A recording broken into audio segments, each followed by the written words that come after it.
Here's your hosts from WTTW's Chicago Tonight, Paris Schutz and Amanda Vinicky.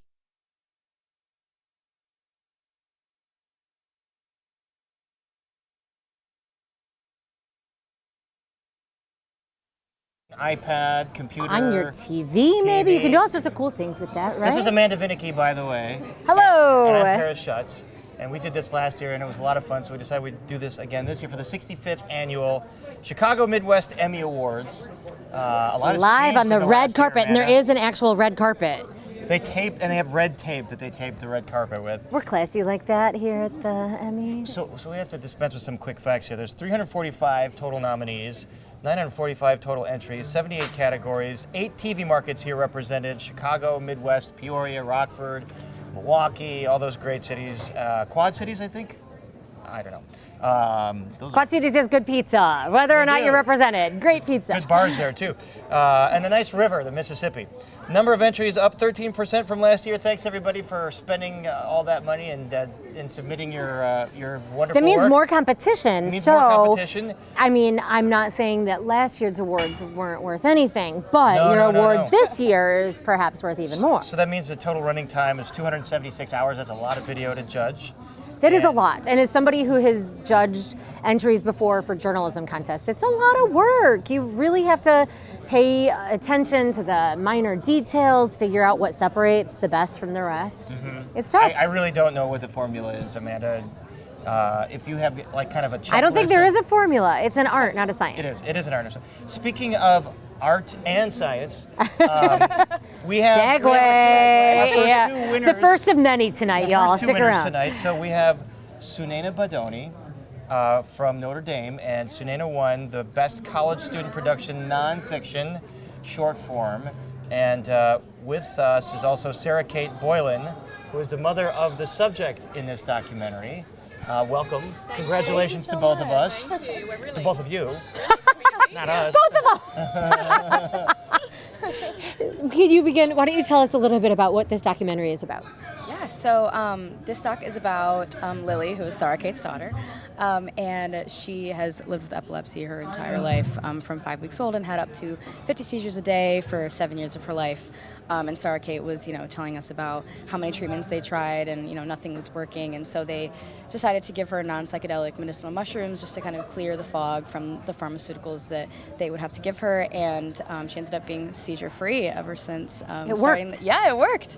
So we flew out for a week and, spent time with their family, and they're absolutely lovely. And Lily's just so incredible and such an inspiration. So, Sarah Kate, how did you discover this treatment? How did you discover these non-psychedelic mushrooms? When Lily was first diagnosed, I didn't really know anything about epilepsy, and I found out pretty quickly that it's a really difficult condition to control. And 1 in 26 Americans actually have epilepsy, and for 1/3 of those, they are uncontrolled. So that's 1 in 78 Americans are walking around with uncontrolled seizures, and no available treatment option works for them.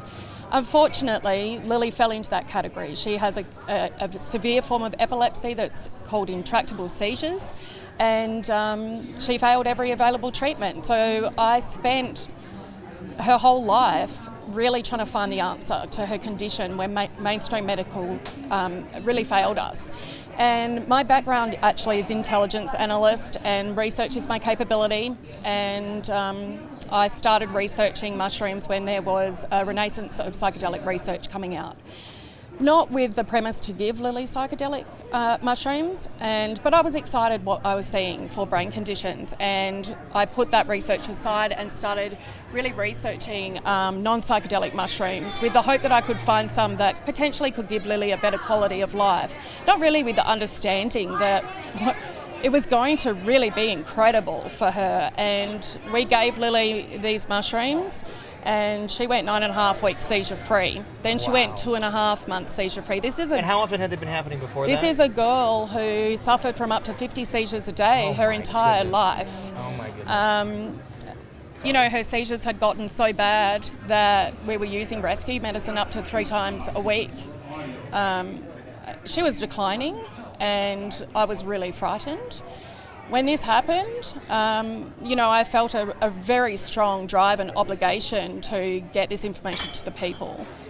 And so we And founded that's Lily's what you're doing Lighthouse. now, and through telling stories and documentaries. And already a student, how do you delve into such a deep, life-changing subject and dealing with somebody who's young, having to share their story? Yes. So Sarah Kate's husband is my uncle's college roommate, so I was kind of already familiar with their family. But I took a documentary production class at the University of Notre Dame, and you are basically allowed to, do whatever topic you want. And so I was talking to my uncle.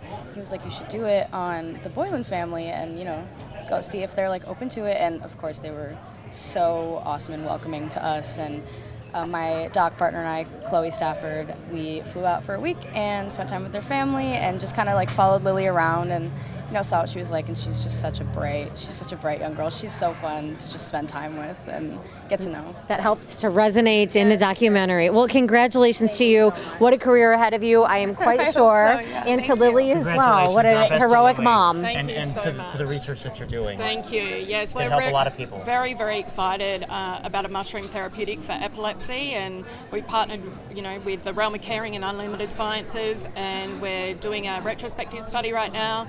It's been incredible, not only for Lily but for other kids, and these kids that are coming to Lily's Lighthouse, they're the worst conditions. No other treatment works for them. So we're seeing the worst cases come to us, and hearing these anecdotal stories of how amazing these children are doing, it's just incredible. This has clearly got a lot of promise. Two of you, congratulations. Go enjoy the rest of your night. Thank you Congrats. so Yes, much. and we'll be following for the postscript of Lily's story. Absolutely. And all those who Stay nice follow. to meet you. Bye-bye. All right. All the Thank best. you. All right, Amanda. We've got more categories coming up. Yeah, you guys can go ahead, enjoy. So first of Thank all, you for sitting here with us. We should tell our viewers that a lot has changed with you since last year. You've got Yeah. your own precious award at home. I do. Let's call her that when she's not crying. No, she is. Actually, the thing people don't tell you about having a baby is that it's fun. Is it really? It's honest to goodness the lack of a sleep, blast. the Worth it. diapers. It's okay. worth it. It's worth All it. right. The diapers are not the worst part. All right, all right. We have, I We're believe, gonna continue to talk another more, but I winner. think we have our first Do we have some? non-college Come winner on tonight. over. This is Chris Withers. Yay! How's it going? Good, how are you guys? Hi, Chris. Nice to meet You you. see it? Congrats. Thank you, thank you. Look at that hardware. NBC Sports. Oh my God. How heavy is this? I'd like to know. All right, And outstanding. I got a class compliment. achievement This for is not writing. normal, but like the matching of the eyes to the whole suit thing. I don't know if that's you or whoever did it, but bravo. Thank you, thank you. Bravo. Stands out. Take some planning. Yes. All right, so this outstanding craft achievement for writing short-form content composite, NBC Sports. Congratulations. Thank you So very tell me much. what you put in this composite. It's all White Sox baseball from this last season, just teases and writings to get the Well, fans you had to excited be for creative. each and every game. So Yeah. that you're about the seventh person to say that to me already, and I White said Sox that when I fan, and you accepted it. It was know. it was a challenge, but it's an absolute honor. And Does it make it easier when a team is bad because you have less to choose from? No, I think it makes it more difficult because we still have a job to do. It's still we still have to try and showcase what's going on in front of us, and I think we did a good job of that this year. So it helps when you got like Ozzie Guillen and you've got Steve does. Stone and you have Jason Benetti. So what's this going to be like this coming year? You going to keep doing this for the White Sox? we'll, you know what? Time will tell. It's a great night. It's a great night. So that's yeah. Does All the right, team good talk to answer, you good at all? diplomatic Does answer. the team talk to you and say, hey, and reviewing all this footage, any insight that you've picked up? it's a good team relationship. It's a good relationship with them and ourselves, and it's every single day we're working together to make the best product that we possibly can for our fans. Notice anything about the Sox that you can share with us? It's early. It's What early. was All your right, most all right. creative intro or promo that you wrote this year for the White Sox? No question. It was. It actually goes back to late last year, September 20th, in a huge series with the Cleveland Guardians that was up to win the division.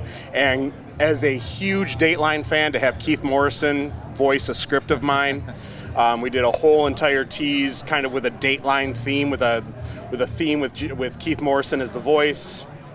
That'll go down as that's up there in my career as a fan of Dateline and as a fan of ones with Keith Morrison, to have him voice my script. Love it. All right. I think we're going to see a clip from your winning feature, I believe. So let's check roll that it. out. I don't know if it's the Keith one or not. We'll see. There it is. There's a difference between a rival and a nemesis. A nemesis runs the bases on your soul. They not only break your heart, they crush your spirit. And it's a slam for Ramirez. Nemesis, something that a person cannot conquer, achieve, etc. An opponent or rival whom a person cannot beat or overcome. Very, very frustrating game tonight. In the American League Central, the White Sox nemesis is the Cleveland Guardians. It's a case that needs to be solved. A losing record, heartbreaking losses, in games all but over. 8-2 in the 8th. Then they weren't. 6 runs in the 9th inning.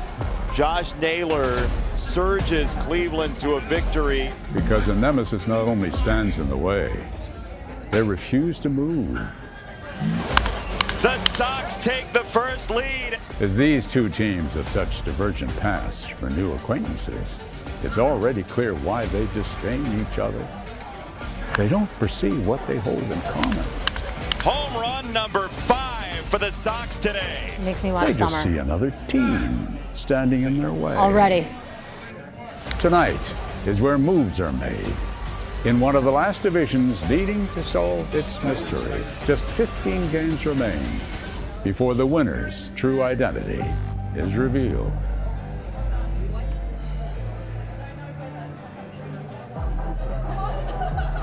Ready, one. Take one. He's done it again. Swing first on red.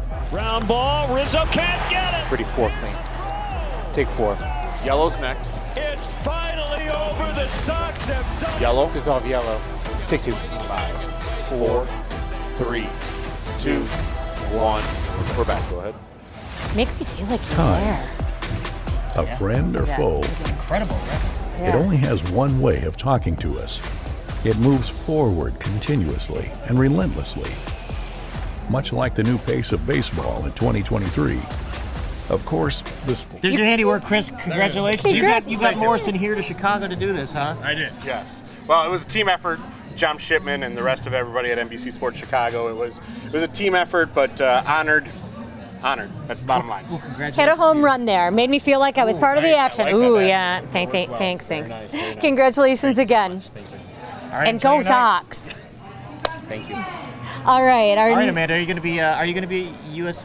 What's it called now? Guaranteed U.S. rate? Cellular Field guaranteed Are you rate. gonna be I out there just this always summer? say Comiskey. Kind of tough times for the White Sox. I know. I'm a little mad about this whole Jason Benetti loss. Yeah. I don't know how. Jason Benetti is a good guy, great broadcaster. Such a great guy, We're gonna miss such a him in Chicago. story. But It's definitely once the a White turning Sox over new fan, leaf always over a there. White Sox fan. All All right, right, Noel. We have Noel and what is your last? Brennan, yeah. Hey. Noel Brennan. Brennan. Hey, How's it congrats. going? Congratulations Thank you so to much. you. You are here for news writing, Yes. perhaps. Yeah. Tell us a little bit about your job on a daily basis. We know the drill, but for people at home who say, all right, news writing, what is that? News writing. Oh my goodness. That's like one of my jobs. So I'm a one-man band reporter at CBS Chicago. So you do it all. I do it all. Writing to me is so important. It's Kind of the essence of it's it, the right? essence of what we do. You can't deliver it well if it's not written. If it's not written well, yeah. So writing has always been a passion of mine, and to be recognized against some really, really talented writers in this market was phenomenal, and I'm so honored to be here. It does seem like in broadcasting, sometimes people cast aside the importance of writing for all of the flash, the presentation. But what do you think is maybe a trick to writing well, concisely? Anything else that you prioritize? Honestly, for writing for broadcast, it's staying out of the way. It's letting the people that you're interviewing tell the story, and then I'm just kind of filling the gaps between what they're saying. So I try to stay out of the way, if that makes sense, and then let the person I'm interviewing tell the story as best they can. And so is this a composite that you entered? Yeah. So what were some of the pieces in the composite you put in? I put a story together about 3 firefighters in Palatine, Illinois, who were killed in a fire 50 years ago. And every single year, the fire department in Palatine has like an honorary remembrance of them, where all of the firefighters march from the fire station to a memorial that they have in town. And there are family members of these fallen firefighters who are there every year, and so I captured that story. It's a meaningful one. A meaningful one, yeah. Watching these firefighters march to this memorial, and then, the somber faces of the family members who are there year after year, and so that one stood out to me. But a tough one to tell sometimes, because when it's straight news, it's almost easier, it writes itself. But when it's something that is so meaningful, you want to capture all of that. Oh, absolutely. And there was so much, emotion to it, and a lot about writing too is letting moments breathe and building up to moments in stories, and that's what I kind of tried to do with that one.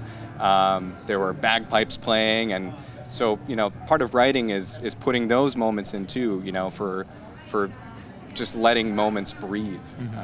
So yeah. Well, congratulations to you, and perhaps are you up for anything else? Will we see you back on this couch, maybe? I hope so. I'm up for reporter as well. So all right. All right. Best of luck. All right, thanks, Noel. Good to see you. Guys. Take care.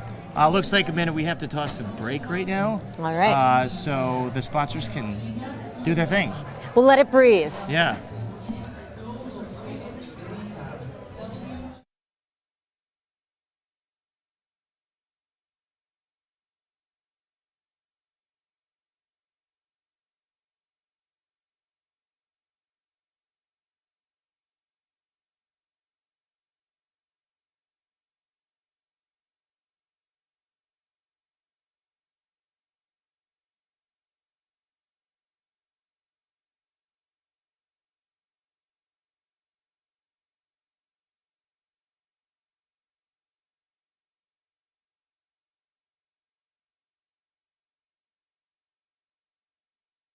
After those messages, we're right back. You're going to hear me say, anybody resonate with that, the cartoon? After these messages, we'll be right back after the show. Anyway, you're too young, but you are young and a winner. So congratulations, Blake. You have an Emmy now, a Midwest Regional Emmy for photography. Yeah, no, I was surprised as anyone to win it. I've only been here for a little over a year. So You're Chicago. Yeah, in Chicago, and the idea of even being nominated sounded absurd to me. So getting this far. Where are you from? You've worked as a photographer before. Yeah, so I'm from Missoula, Montana. That's a great place. Yeah, University great. Of Montana. University of Montana. Yeah. The Montana Bears. Grizzlies. The Grizzlies. Yep, the Grizzlies. Yeah. So from Missoula, Montana. And worked at a ABC Fox Montana over there for 5 years, and Montana PBS while I was in school in Bozeman. And PBS. Yep, Montana PBS. Yes, we do. Yep. What was the story that you won for? It was a composite. Okay. So it was. What were the favorite ones you worked on? What were the ones you included in the composite? So I really enjoyed Chicago Henge. I did a story. Oh, that's a fun one. Yes. That is beautiful videography there. Shoot that on Madison or? So I was shooting on Lake over at the Aon Center. So and explain what that is for those who don't know. Okay, so the Chicago Henge is a phenomenon because of Chicago's grid system, where the sun will set directly in between the buildings, rise and set. So during the equinoxes, both in the spring and fall, you have an opportunity to go out and shoot it. And it is majestic. Oh yeah, it's beautiful, but it was cloudy almost every day I tried to shoot it. So I was early morning trying to get the sunrise, then at night didn't get it, then went back in the morning, and then so I finally got it when an actual crowd was there, and it was a blast though. It was. You've got to be tenacious. It's not just with politicians who are corrupt and don't want to answer your questions. No, you also have to chase after the sun. Passing over the skyline. Congratulations on grabbing that. Yeah, no, you know, reach for the stars, I guess. There you go. Reach for the sun, perhaps. It's so much different than Missoula. Is it easier in Chicago because there's just more, or is it perhaps more difficult because it's? I'm going to say, you don't have a gorgeous countryside and mountains. No. I think my team in the programming department at WLS makes it so easy. I have all the support in the world. So I would say that, the larger market, there is more resources, but it's also just working with a ton of just true professionals that make my day and my life so easy, and it's a ton of fun. We'll see you on a shoot one of these days, hopefully. Congratulations. Congratulations. Enjoy the night. Yeah, thank you. All right. And we hope you continue to love Chicago. We're going to switch out and bring somebody else over to our I think we're tossing these couches. Oh, all right. So we've got category 32B. Hi, come on over. Pick your couch. And we have Mike Meyer. That's Feeding me. the Beast. Feeding You the fed Beast tonight. Yes, we did. Congratulations. Thank you so much. Oh, yeah. You know the drill, right? Never take a lady's microphone. Oh, I'm sorry. I saw you had a lav. I thought you were covered. I'm sorry. So this is Outstanding Crafts Achievement I'm for teasing. editing long-form content longer than 10. How long was this piece? 30 minutes. Okay, and it was called Feeding the Beast, and where did this air? It's aired VPod TV. Sadly, not around anymore, but yes. VPod TV. Okay. Well, So can we watch your piece anywhere? We can. You can watch it on YouTube currently, in a more raw, unedited form. We had to pare it down for broadcast. This allowed us to use when we put it back up. It's now in its full edit state. So we know Feed the Beast is a term for constantly needing to fill a newscast. Yeah. News. What in this case does Feed the Beast mean? So Who's the Beast? Well, the Beast is the haunted house. So this is a documentary about Statesville Haunted Prison, sort of famed haunted attraction out of the Joliet area. You've been there, Amanda. I have been there. Not for being booked there, but No, I was never behind bars, but I toured that haunted house. It's incredible. Not at that prison. Thank goodness, no, because those cells are scary. Oh, they are. So this was actually put on at a farm down the street from the actual prison.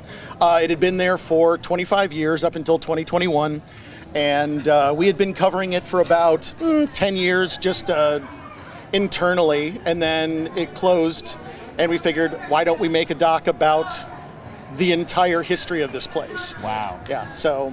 Yeah, that's how it came about. And so tell us about Yokai Films. Are you the owner of it? Or? So I'm sort of one of the two-headed beasts that runs Yokai Films. We're sort of an all-service production company.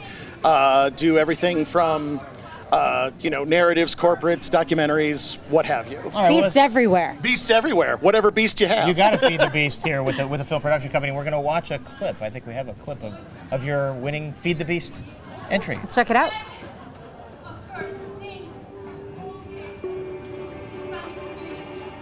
The scary show is over for Statesville Prison. Yes, the haunted attraction Lockport says this is its last year. The haunted house has been around for 25 years. You only got 31 days left if you want to come out to Statesville Haunted Prison, one of the most iconic haunted houses really in all of America. Like a busload of so people. much larger than life. The amount of things that were in that small space, it's unbelievable. It almost seems like a magic trick. Everything that kind of attraction and that kind of environment could be is what Statesville was.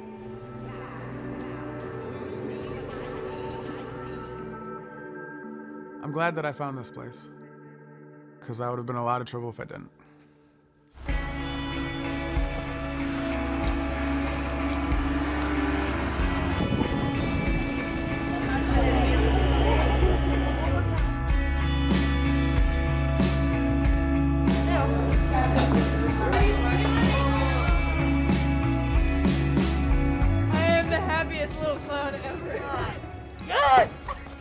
Been here every year.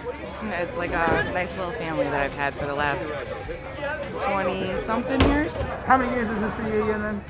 If you don't include last year, it's 15 years. If you don't count 2020, it's 12. Lost my balance. We're all gonna get through it. But man, it's gonna be so hard saying goodbye to this show and all these people. I'm just waiting for it to hit me when I leave this parking lot, and I'm not ready. No emotions today, Mike. No? You point that thing at me, you're gonna try to make me cry, I'm not gonna cry. What's going through my head right now? Oh, everything, right? You know, everything. It's half of my life. It's a place where I played with my friends. I got to work with Teresa. Thank you guys for all the years of dedication. Seriously, it takes a lot of heart and soul to stick this shit out. So, good job.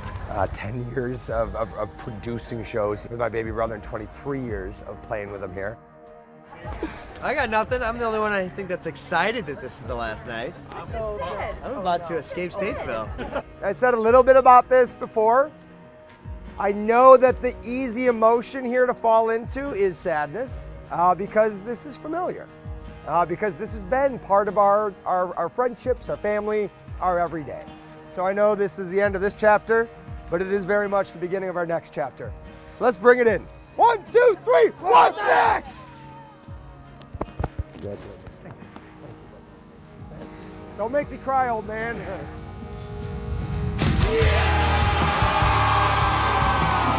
Of course, it's so apropos that your name is Michael Meyer, and you're doing this piece. It's kind of cool to see like what goes into like the performers, you know, and how they train and how they do. I kind of never The makeup. the theatrics. I never really considered what their like life must be like. Well, honestly, me neither, until I actually started covering it. And it's a really great sight to behold. And whether you're a horror fan or not, I am, but I know not a lot of people are. Maybe not a lot of people would go to a haunted house specifically.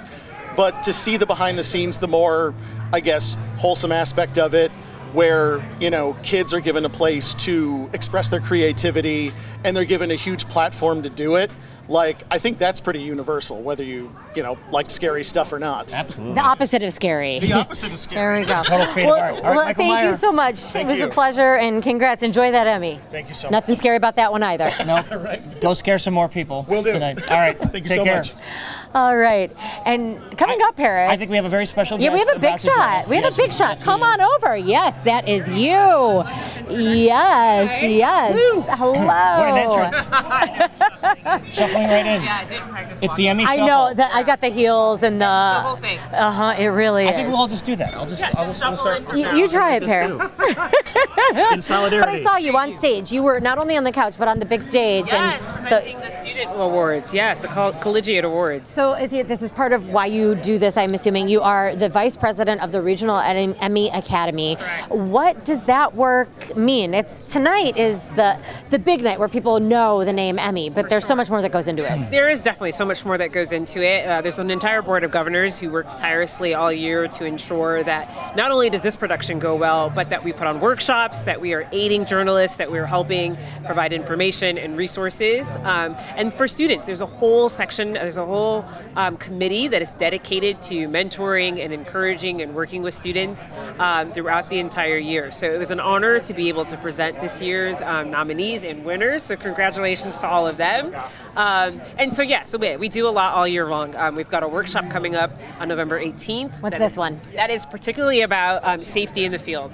So we have the James Foley Legacy Foundation. James Foley was a freelance journalist who was one of the first to be murdered by ISIS during like 2016. I remember, yeah. So his mother has tirelessly worked to preserve his legacy.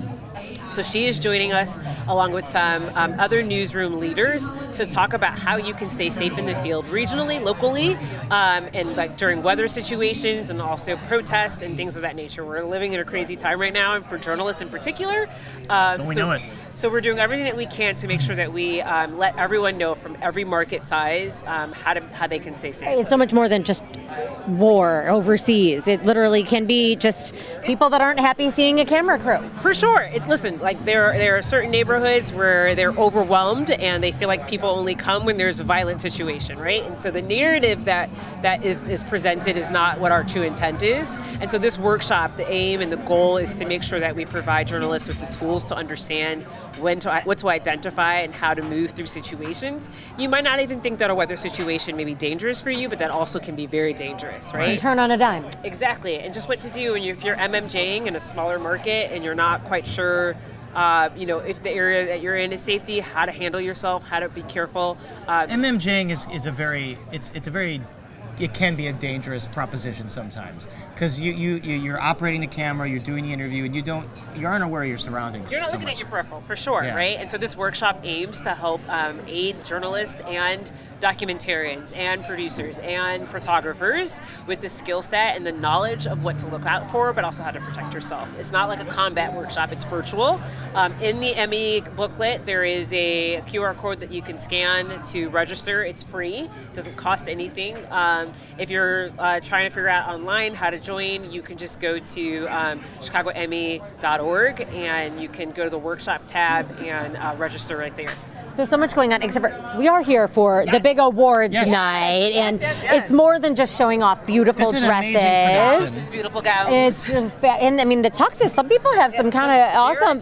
There's some bling there. Shoes. I saw your shoes. Yes. I had to up my game. I had to up my game. I'm sorry if I hope I'm not like it's hurting your quads. I saw someone wear these last year at this, and I said, I need to buy a pair of those. I don't have any flashy anything. They're far more.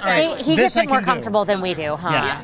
Well, see, I wore a kitten heel. Look at that. I wore a kitten heel because I'm like, I'm going to be here all day. You're smart, but you're also tall. Yeah. I'm not. I'm 5'5". My doctor says I'm short with long legs. Yeah, all right. You give off tall. I have no torso. It's just legs. Well, okay. Before we let you go, attention everybody. Please be watching. Notice. What is the meaning of these awards? Even when it's not. I mean, of course, when you're up on stage accepting one, and all the best to you, that's a lot. But just recognizing the profession. It's amazing. Here's the thing. Like what we do, we don't do this to get awards, right? Everyone says that. Right. We truly do this because we're passionate storytellers. We're curious people. We're type A people who have had this desire, who have sacrificed a lot to get to a position to be able to tell stories on television. What this night means, it's a culmination of all of that hard work. So whether you're nominated or whether you're for writing, for being on camera, for just being a part of a newscast or a documentary or a news magazine, it is an opportunity for people to kind of come together, to network, to celebrate one another, more importantly. And if you've worked at multiple stations, to rekindle that love and familiarity with family members from other stations. It is just an opportunity to honor our craft and acknowledge all that we've accomplished from the last year and all that we've kind of had to go through, because we as journalists also, we are taking in these stories, and there's a mental component that comes to that too. So this is an opportunity to just kind of let your hair down, to take off your shoes, to dance, to love, to hug one another and just celebrate.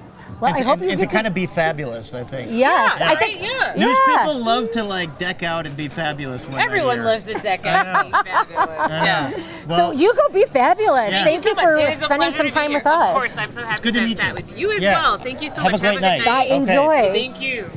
All right, Amanda, I think we have some more winners on Yay! their way. Yes, This is a we night do. of winners, although everybody is a winner, and all of you watching are winners. I mean, really, even the people that don't actually receive an award, it is incredible to look at it's great to some be of the nominated. nominees. I am just the happy entries. to be nominated.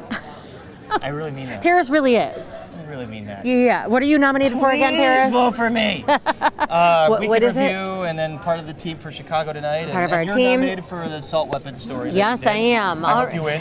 And let's I bring think on- we have let's bring somebody on our now winners, who's we've got a pair of winners here. And there's the Emmy. Right, Take you your know what? We spot.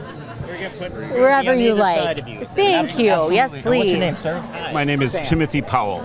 Timothy Powell and Sam. Sam Fishkin. Nice to meet you. Nice I'm to meet you. Amanda. This is Paris, and we are here to celebrate your work in audio. Congratulations, but you got to tell me what. So, your audio, and you won. You're with Emancipation Metro Mobile Recording. The project was called Adrian Dunn Emancipation. It was a large gospel concert at the Harris Theater by gospel artist Adrian Dunn, and it had a full orchestra. And so you had to mix all of this. I recorded it.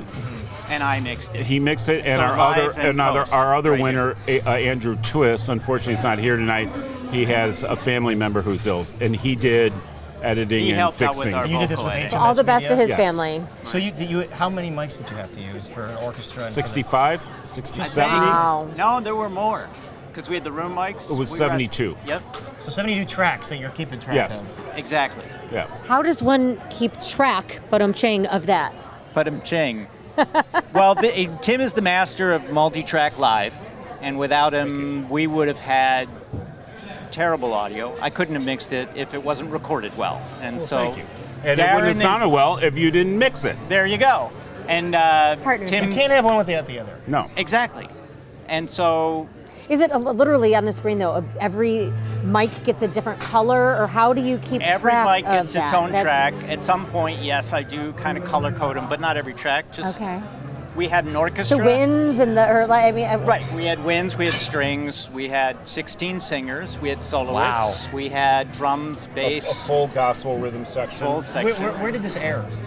On Channel 11 PBS. Oh, where we work. Yes. That's our, Hey, that's our, there you go. There you go. There you go. So look It's at a wonderful spot. Really good taste. So Adrian's music and message were brought together by the HMS team. Scott and Matt and Christy, I think, was the editor. They built in around the music interviews with Adrian. It's a really cool show, and it's a really important message that he's put in there. So. All right, Timothy Powell, Sam Fishkin, congratulations to both Thank you of very much. Hopefully more to come. And I think so. My next concert, I'm going to hire you guys. Okay. Paris is a musician, by the way. I'm his hype woman. also hire a That's my side gig. Is Paris's hype woman. You can join him on stage.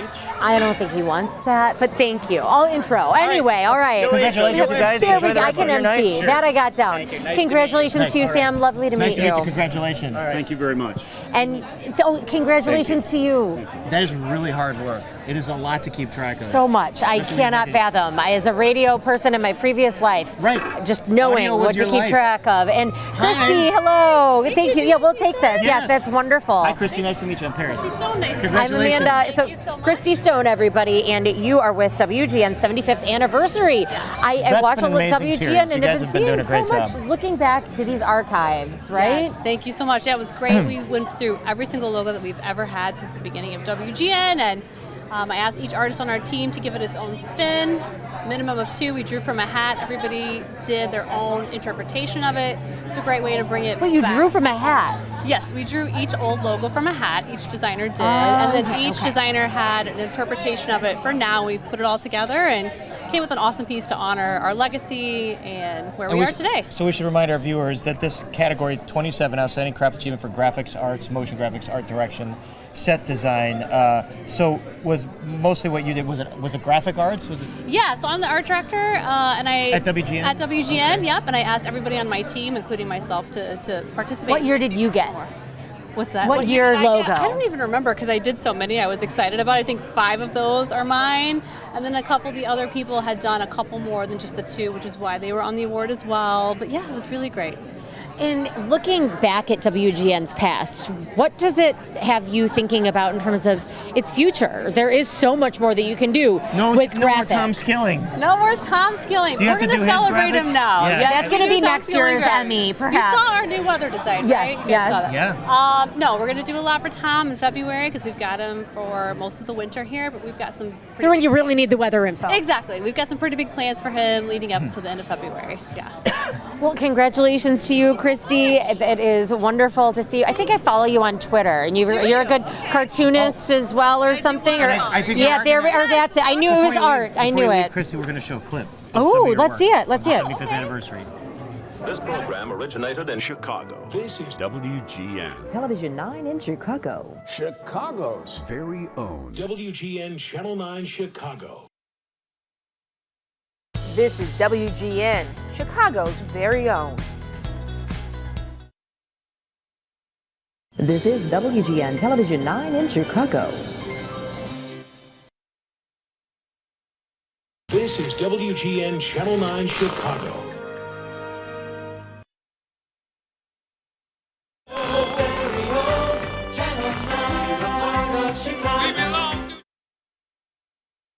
GN logos, Yeah, Christy. those are so amazing. classic. and I it grew made up me with that. Yeah, right? So many people did, and I wanted to really remember how cool our logos were. And bring them back. And they I still mean, your are. logo You is got cool it. now. Yeah. That's cool, yeah. You got it. Remember the Art one director logo where it was Christy like will- W, and it was like A 9 like a 9 slash under, like slash G. Right. Very clever. That was really like, that was the 90s, I think, right? Yep, it was. Everything was weird in the Hard 90s. to do though in charcuterie. So Yeah, you got yeah, it. Major shout out to Diana for the charcuterie. Yeah. Well, congratulations again, and good luck to Tom and whatever graphics you come up with that. Right. All right, enjoy the evening. We are going to go to break now. So, as I said before, my We'll be big here, joke. After I these think. messages, we'll be right back. Paris and I, we're going to hang out, lean back. Oh, Amanda. Yeah, how's that? We're friends. We can talk like that.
Amanda and I are back. We did our little lounging and hanging out. Yeah, now we're hanging we out with relaxed Matt for a Rodriguez, heartbeat. who you know very well. You guys got chairs. We have we to do. stand on the I red know, carpet. sorry, not sorry. I can hold Here this you for go. myself. You want to do it? Go I know for how it. to do I that. break the rules, but hey, I'll give my hand a break. Yeah. You've been take working a rest. tonight, but you won. You won Outstanding Craft Achievement for Program Host. Congratulations, Thank man. you It's very great. much. This It's is a great my honor. first Emmy, so Really? pretty. Where's it going to yeah. go when you get it home? I don't know. What do? You put it as a doorstop, right? Or like Doorstop? I think it just went. a door Gwyneth knocker? Paltrow did that with like Yes. her Golden Gwyneth- Globe or something. She and did people, it, people weren't fans, so maybe I think somewhere less hazardous. Yeah. Well, I think it was because it was Gwyneth. I think Right. Anything, Gwyneth. It's good for self-defense. Yeah, it is. Someone You breaks really in. could. Here you go. Put it You on, could, on your if bed. you like, put this it right by your bedside, bedstand. you could really Yes, mess on the someone up nightstand. if you wanted to. So Matt, Could be a bookmark. Yeah. And then a book- double yeah. as a a bookmark. That's interesting. Will you give me wardrobe tips, please? How do I? So, how do I look as dude, good this as is you this is just Cram from Boys Town. Cram is a store, and they have a great selection there. So that's out literally to Cram. You the always only bring place I it. shop. That has yeah. to. I mean, this award is of course about your craft, but Yeah. having the good This is part of wardrobe the craft. don't This is part. hurt. Don't get it. This is part of the craft that I haven't mastered. Don't get so it well. twisted. It is about the wardrobe most times. Courtney Hall, my co-host, has taught me that. You got to look good. You know, you got to look the You part. both do. Let I me would be tell in ya. t-shirts and jeans, but she's made me step it up a lot. All right, Courtney, maybe you Yeah. can give me a pep talk. You do all right. So tell me Don't what you put in your composite here. So the number one thing that I think helped me win was last year for the live news, I hung off the side of a building. I rappelled down a 32-story building. I mean, I watch sometimes, but I Live. missed that. Yeah. Have you ever thank Well, it wasn't even goodness. Chicago today. It was the news. I was did it on the news? Yeah, I did it live. You- It was you went down 30. the side of the Why? Wit, Why? the side of the Wit Hotel. So whatever it is, I can't Why remember did it how have high to it And the was. station insured you Because to do I this? wanted to do it because I thought I might get one of these if I did it. Hey. And this, my friends, is the key to winning an Emmy. Life-threatening, but Plan worth it. ahead. Yeah, it literally hung on a rope and they put me you down ever and it done was that for before? charity. Had never done it and I could not get down fast enough. And we did like 3 Yeah. live hits. I mean, you could have gotten down fast enough. There Yeah, is such a thing. yeah, you're right. You're Did right. you like you're wave right. to the people in their rooms as you were going? Yeah, by? you Hi. could see people in the room. You could. It was pretty fascinating. So were you like just freaked out, or did you just like black out? In the middle of it, it was just get down, get down, get down. But you're like on a stay hard ass, happy. you're like- What did you eat beforehand? I didn't eat. Oh, I ate Chinese food. I was filming at another. I was filming in that's a Chinatown and had to run to go do this, and then I had to go from there to the airport. So like in the middle of all of this, I just like jump off the side of a building, and then I went home for As like one does. As one yeah, does. a wedding. Like NBC insured this. Like They let me go. I don't know. That's a good question, and one I probably should have asked back in the day. Did they talk to but- the people? Like, well, who was in charge of this? Like, who was running the? You know, it was the news. I just pitched it to them, and they're like, "Yeah, sure, go off the edge." I was like, "Well, if it's live, just keep rolling. If I die, because that'll be good for ratings." would you know, be- ultimately. that would be And then we would all Yeah. come cover it, and it would be tragic. You know, Right. It It'd would have be- been bad, but I was like, you know, if you're going to go out, that's the way to And do then it. someone would have won an Emmy for their I coverage would of have your death. covered. Yes, that's right. We're God, this has very gotten meta really here. dark. Very, very. This has gotten really dark and morose. Yeah, But yeah. but tell us more about Chicago today and like the work that you guys are doing. Well, you know, we've been the little engine that could. We started right before the 'Cause we're in pandemic. Chicago tonight. You know? Yeah, and sometimes people are like, I love Chicago Tonight. You're like, I'm like, I do too, but that's not our show. We do Chicago tomorrow, Chicago yesterday. Yeah, we Chicago Now. Yeah, Does that exist we yet? always say Chicago Today, paycheck tomorrow. And we're going to watch a clip actually of your show. Oh, we are. All right. Great. Let's watch it. 29 stories up right now. This is all for the Family Empowerment Centers here in Chicago. They do incredible work, and we're going to raise awareness, and I'm going to help them do it today. I have not looked down. There we go. It's quite the sight. I keep going, why did you do this? Why did you do this? But honestly, you know, it's a small price to pay because a lot of people go through a lot worse in this city. And as Scott was saying earlier, this is a small price to pay to bring awareness to this great organization. And viewers at home, if you want to do this, if you're a thrill seeker, you can do it tomorrow off the side of the Witt Hotel. And that's all I got to say. I guess tell my mom I love her, tell my husband I love him, and we'll see where this goes. We have faith in you. You're literally hanging off the side of a building I right know. now, Matt. I am hanging on if I don't love TV, if this doesn't prove I love my job, you know, I've got all kinds of songs. I can fly higher than an eagle. I'm just going to sing all the way down. Music does calm you down, right? Beth Midler, get me through this. Whatever you can do to keep the peace here. Amazing effort. What a Okay. wonderful cause. Oh, man, we can't wait to watch it. It is. Okay, I'm going to hand the mic off, and here we go. Bye, y'all. Good luck. See you later. Have a good trip. Okay. I just do that. Matthew Rodriguez is about to rappel off the side of the Witt Hotel. I just have to say, I am terrified of heights, so watching this gives me a lot of anxiety. A lot. He's doing great so far. You're looking good, Matt. Steady as it goes. Is there any training for? Did anyone teach you how to do this? Because No, this is all you. no, dude. They just literally like start will strap walking? you. I mean, they strapped me in. I felt safe, but that was it. My heart They is just, beating oh my faster God! just looking You know, at it was one of those. I was like, I can do this. I can do this. And then truly, in that moment when I start going down, I am like, How quick were you down the building? How fast did I you went go? so fast because I was just so nervous. Yes. They Like wanted 15 seconds it was or too so? fast that I had to hang for like 5-10 minutes because the next live hit was coming and they didn't want me to look like I had already come down, so I here's the had thing, to hang there for a while. The things that you do for Yes, the for craft, the- for for the the show, Well, for you the have to news. present well, like while you're on live TV, like you have to worry about your presentation while you're about to risk your life. Yeah, like, that's the thing. And then at the end, I come down and I say, I don't think I'm ever going to have children, even if I wanted them, because the harness gets was pretty so tight. It gets pretty tight. The I have jump to say- was like no blood circulation. Sorry, this is streaming, I right? jumped This out of is a plane. fine. I People need to know. skydived. You did that on And- live? No, On live? not on Yeah. TV. I just Yeah. did it for fun. And that was the thing that Both of you are crazy. The most dangerous part of that was how tight that harness got. It really is. And you're like, the free fall was fine. There you are. You're interviewing. oh yeah. This is where we came down. made it. You made it. I made it. Yeah, thank I God I'm made it. still alive. Yeah, and then that's with And you're smiling. a belly full of Chinese food. I think I had like. I think I would have eaten anything beforehand. I would have been That scared would have been the I'd puke. worst That was why I thing. asked. I'd be scared. I'd be so nervous. We have a lot of that it'll petrified faces come up. around here. Yeah, Like, yeah. we did As we're what? talking about, we're really getting deep here. Yeah. Talking about, upchuck. All right, Matt. So how do you top that? What's your next death-defying stunt? I don't know about a death-defying stunt, but this year I was able to host a show called It's Okay to Ask Questions, where I had in-depth conversation, 30-minute conversations with queer trailblazers, and I'm really proud of that. And it was a side of my craft that I've never been able to show because, we're Chicago Today, we do light, fun, short, 4 minutes, shut up, get out. So to sit with someone for really like 3-4 hours, do an interview, cut that down to 30. And these were really touching, incredible stories. And we hope to do that more this next year. I hope to do a second season. Great. And expand in that way. So yeah. Well, That's the plan. congratulations. Thank you so much. Thank right, you. enjoy the rest Glad of you your lived night, to tell Thank this you. tale and win your Yeah. award. All right, I'm going to take Yeah, this you back take that from you. back. Sorry. Actually, if you want mine, I am getting kind of tired. Oh, it's hot. And I want a over here, drink. too. Yeah. Good luck, guys. You got All it. right, You have still fun. look good. Bye, Congratulations. Matt. I would do that. You would do something like I that. would do that. I would do it. It's not. I'm not in a hurry to, but I would do it. For We're Emmy, going to to take get a the break. hardware? Everybody think on that, and we'll be back.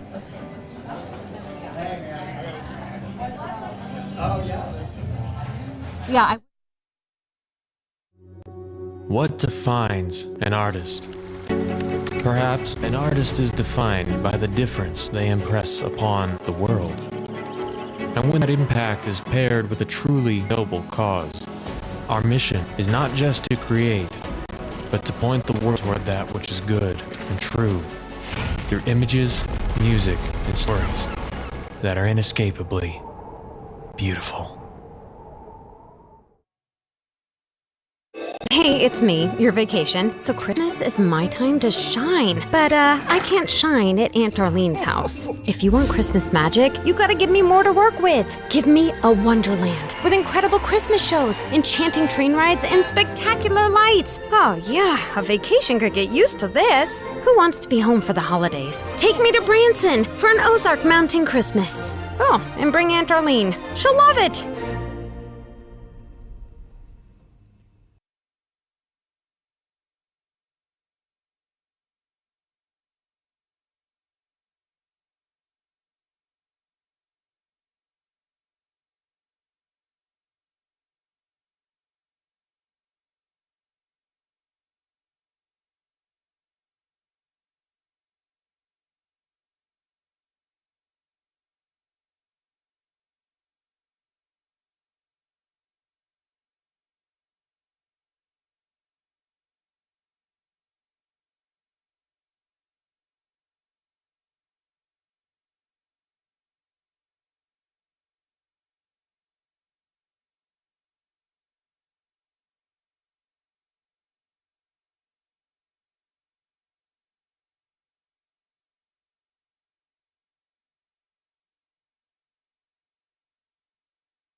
We've got more winners tonight, although I'll remind you all again, you're all winners. We're all winners here tonight, but we've got hardware for some people, like Glassware. Dorothy Tang. Dorothy Tang has got some nice glassware. Yes, and this is for the Award for Excellence in Animation, Graphics, and Special Effects. And congratulations to you. Thank you so much. You're Dorothy, at College of DuPage. Yeah. Yes. Well, a graduate now. And a graduate. So this was for your work at COD. What is next for you, first of all, Dorothy, now that you're a graduate? I really love 2D animation, so I'm looking for 2D animation opportunities out there. Hear that, everybody. What was this animation? For hire. That you won for? My animation was called Always and Forever, and it was actually a tribute to a very dear friend of mine who passed away last year. So sorry. Mm-hmm. That's hard to work on something like that, but more meaningful, I imagine. Mm-hmm. So what kind of program or software do you use to create your animation? Yeah, it was mainly on Toon Boom animation and composited in After Effects. And is that what you studied at COD? I studied animation. Okay. So, yeah. That's cool. you get they into have animation? That major there. Funny story. So I actually did undergrad at U of I. I studied broadcast journalism. Wow. And then I went into freelance illustrating right after. Then I realized I could put the two together, and media and illustration, animation. What cool things to combine. Here you are. Right. With an Emmy to bring home. I'm so surprised. And shout out to College of DuPage for having an animation major. Wow, that's awesome. Yeah, no, it was What do aspiring animists need to know? Animus? I made that up. Animus? I don't know. Animus what is is a different word, Amanda. You have no animus for anybody. No, I don't. No, I don't. What do animators, those who are studying to animate, what do they need to know? Honestly, don't be afraid to ask questions. If you really like animating, you'll know it, and nothing can stop you. You will totally, make it out there. So. And it looks like you're going to make it too. You've got a nice piece of glassware. Congratulations. Thank you so much. Dorothy Tang. Yes. Enjoy. Thank you. You too. All right, yeah, party on.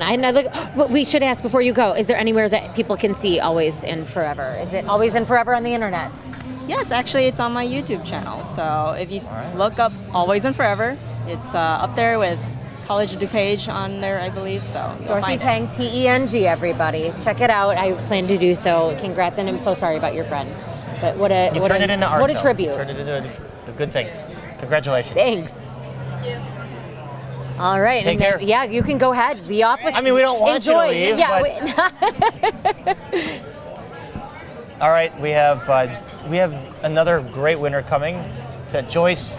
Hello. Hello. Thanks so I'm much. Paris. Congratulations to you. And Amanda. Hi, Joyce. And you have won here for, there we go. News anchor, WISN. All right. You're the best news anchor in the Midwest. Well, it is certainly an honor, and I'm just thrilled.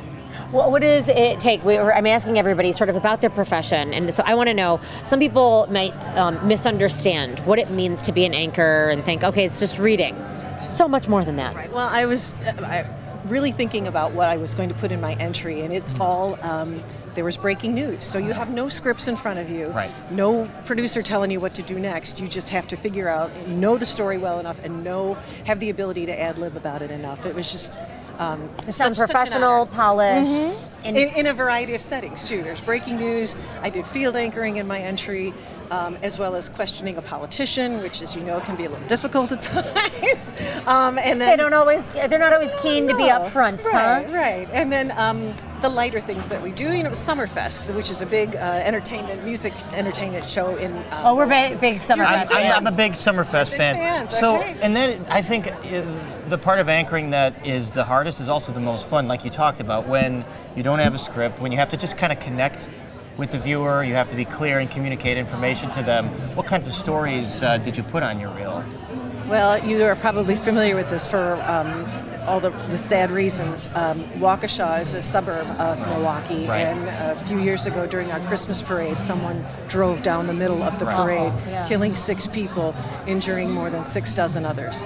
And my entry included when the man who was convicted of that was sentenced. And if you're familiar with that at all, he was quite belligerent and talkative in the middle of his sentencing. So as the judge was delivering her sentence, he was arguing with her. So she said, you know what, you've got to leave right now. And so suddenly, our live coverage of the sentencing was stalled, and it was just me. Cuts to you. Because our reporters could not They're still even in the though they're courtroom. there. You can't be in two places at once. Right. So it was like, okay, how long is this going to go? And I ended up having to ad-lib for about 5 minutes about what had happened earlier in the day, how we got to that point, what the judge was saying, and apparently, I think the other judges who are judging this category recognized how difficult that is, and I'm just so grateful. 5 minutes can go by so quickly, and it can feel like an eternity when you're up there. Right, because you have no scripts in front of you. You just have to know the story that well and be able to talk. And you have to be prepared for it to come to you live at any time. Like I said, it was completely. And I think we have a clip of it. Let's watch. Yeah.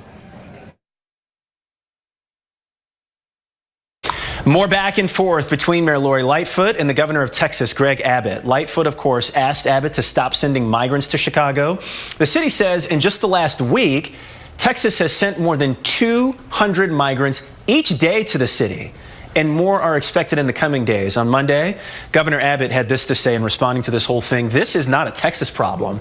This is a problem for the entire United States of America. And then Mayor Lightfoot tweeted this in response to this. From the politician who continues to race to the bottom to score political points, she's talking about Greg Abbott, with no regard for the human lives involved or the consequences. Taking you back out live to Chicago's Kenwood neighborhood. That was not the correct clip. That was probably one of the runners up here. But Dorothy, you wanted to say a little bit more about what that experience was like. I did, and I also wanted to talk about why this is especially special and touches my heart.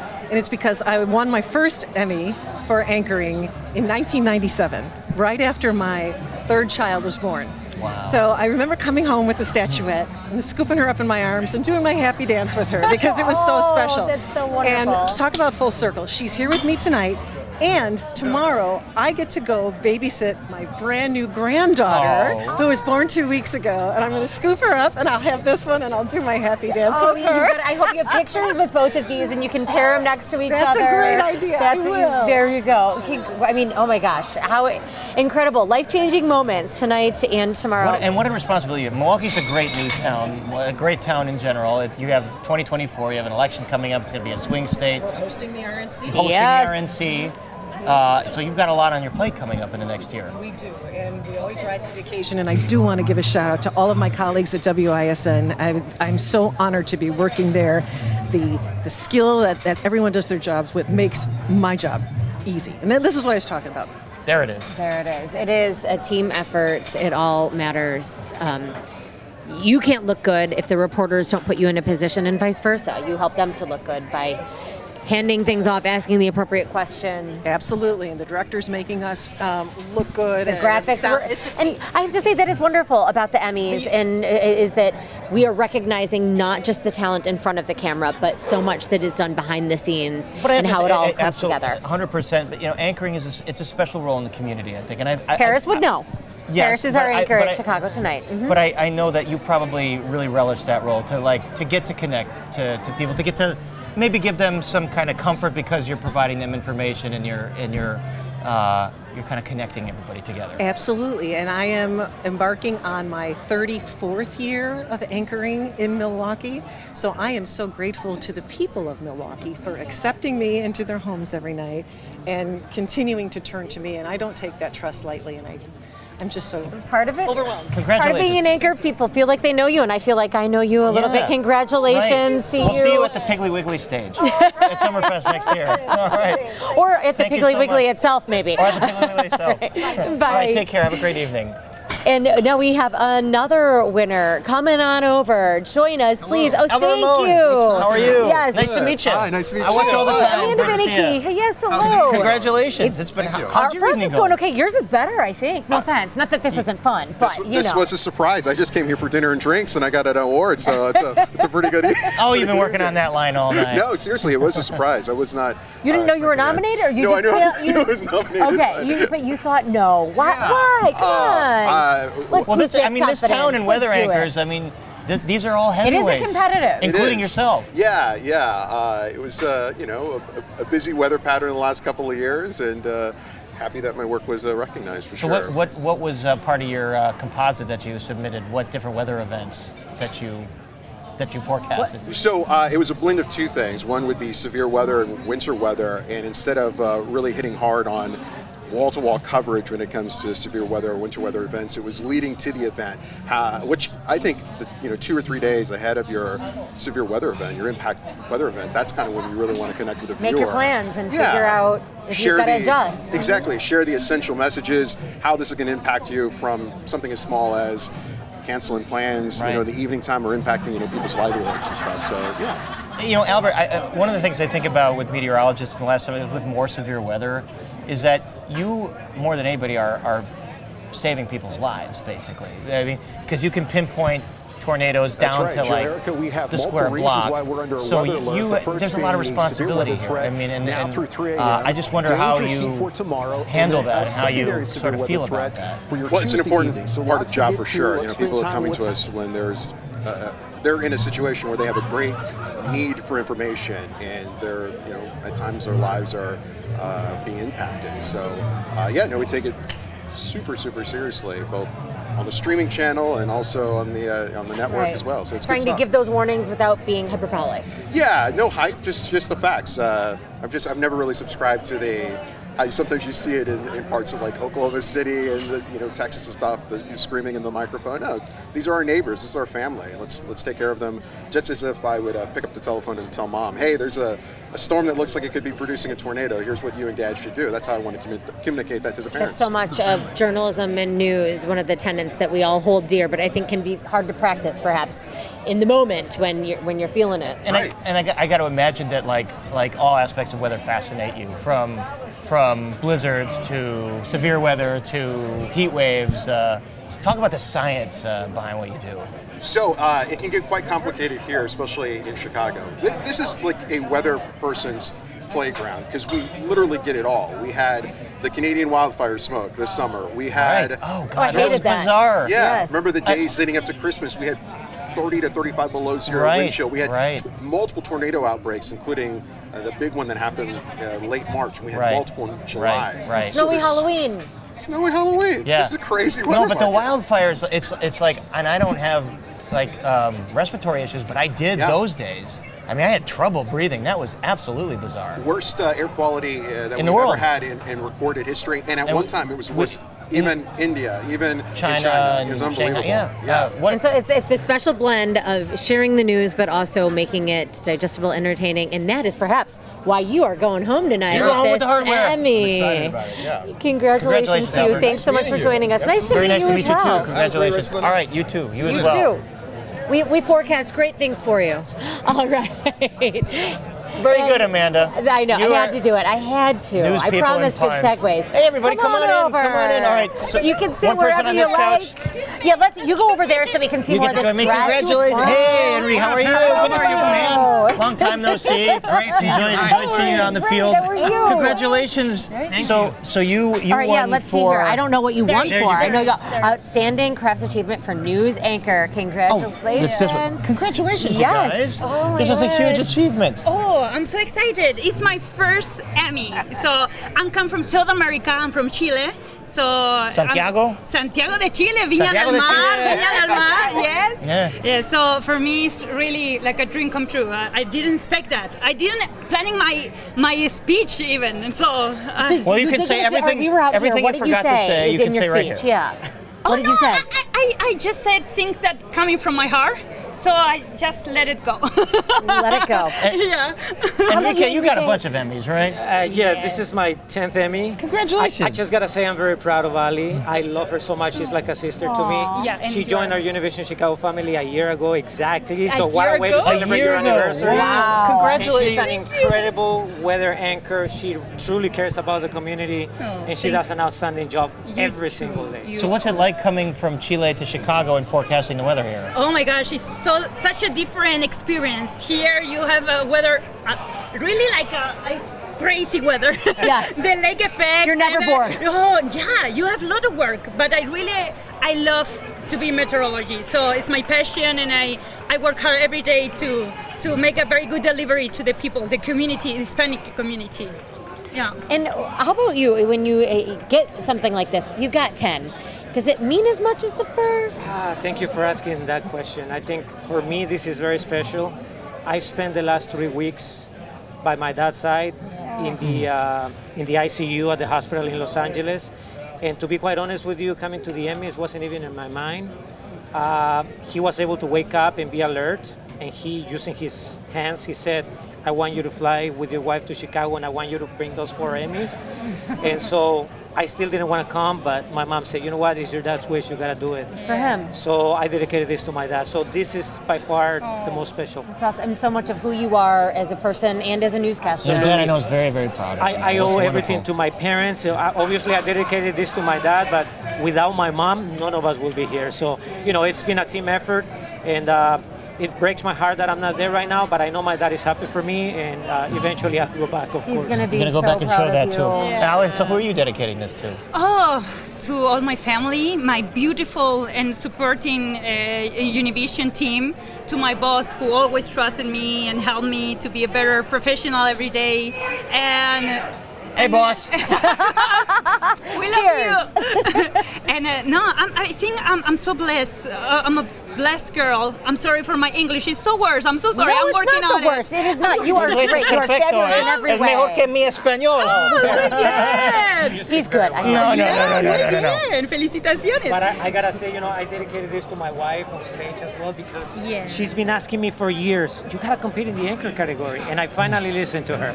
And this is the result. So she's my biggest critic. She always watches the shows with me. She says it like it is. Biggest critic, biggest fan too. Yes. And I was very fortunate to be guided by an incredible leader like my boss. More than my boss, he's my friend and a mentor. And he's such a great human being. So, we're just blessed all around. And so are you, Enrique, and so are all of you. Congratulations. Keep up the great work. Congratulations to you. And keep up to your dad. Felicitaciones. We will be keeping him in our thoughts. Disfruta el resto de la noche. He's so good. I'm trying, Oh, thank you so much. Enjoy the rest of the night. And best to you. And so nice to meet you. Me too. Really, very nice to meet you. Thank you very much. All right, and we have a big shot coming up next, actually. So you feel free to be on your merry way. Enjoy. Not that we're kicking you out or anything. We were so comfortable. Look, you got a party waiting here. It's a pretty nice couch, actually. There's no line at the bar right now. Hello. Hi, come on over. Yes, thank you. Ms. Cartwright, how are you?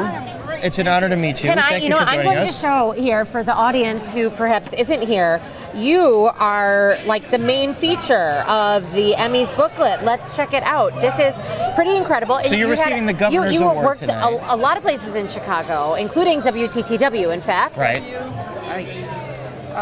And of course NBC, which is where I started.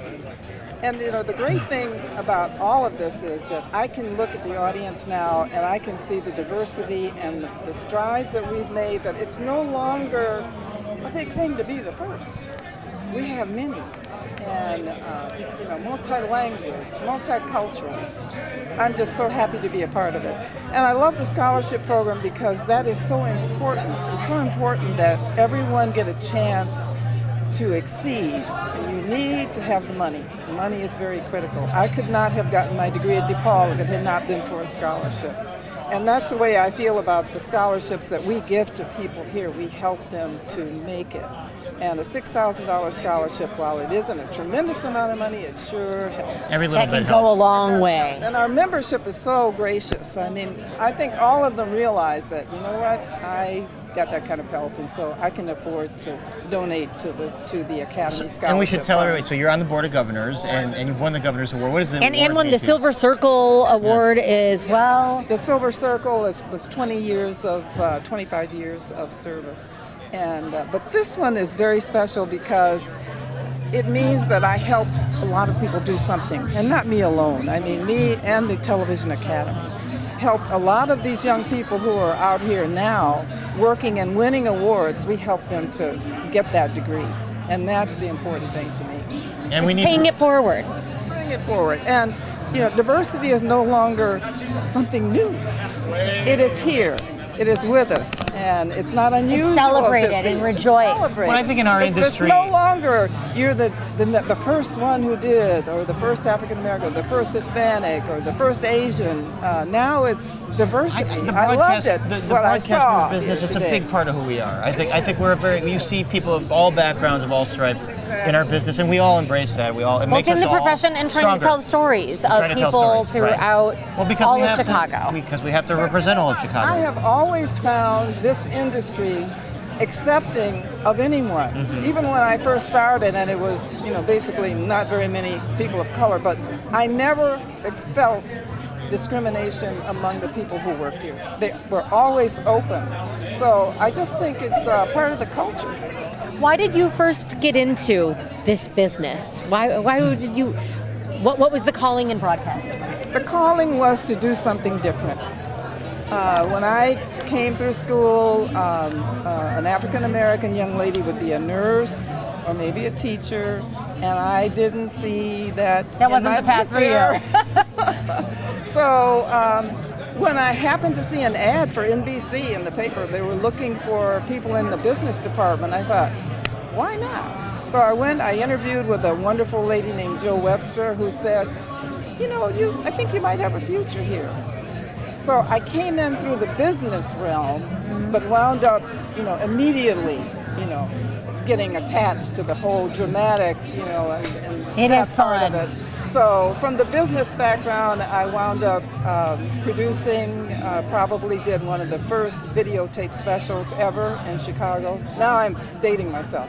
But it has been a wonderful career and, wonderful opportunities that I never expected that just happened because I took a few steps, answered an ad, took a few chances, and I see that in our students today.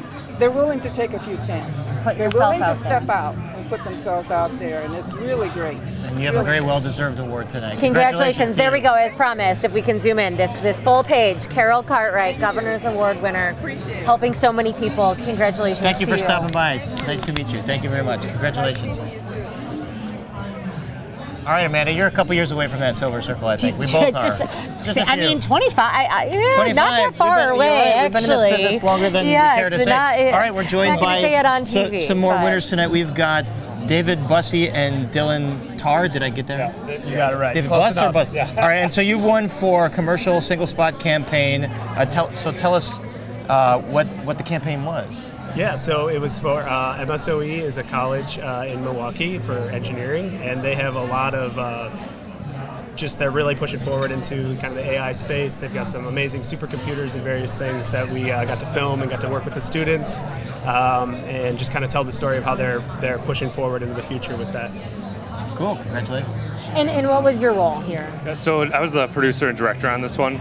So it was a really fun challenge to be able to take something as abstract as AI machine learning, where people are just literally typing on computers and trying to imagine how it could look more interesting than somebody just sitting at a computer and typing. So that was That does it all. We all pretty much know what that looks like. So Yeah. what did you do? I haven't seen the commercial, so what did you do?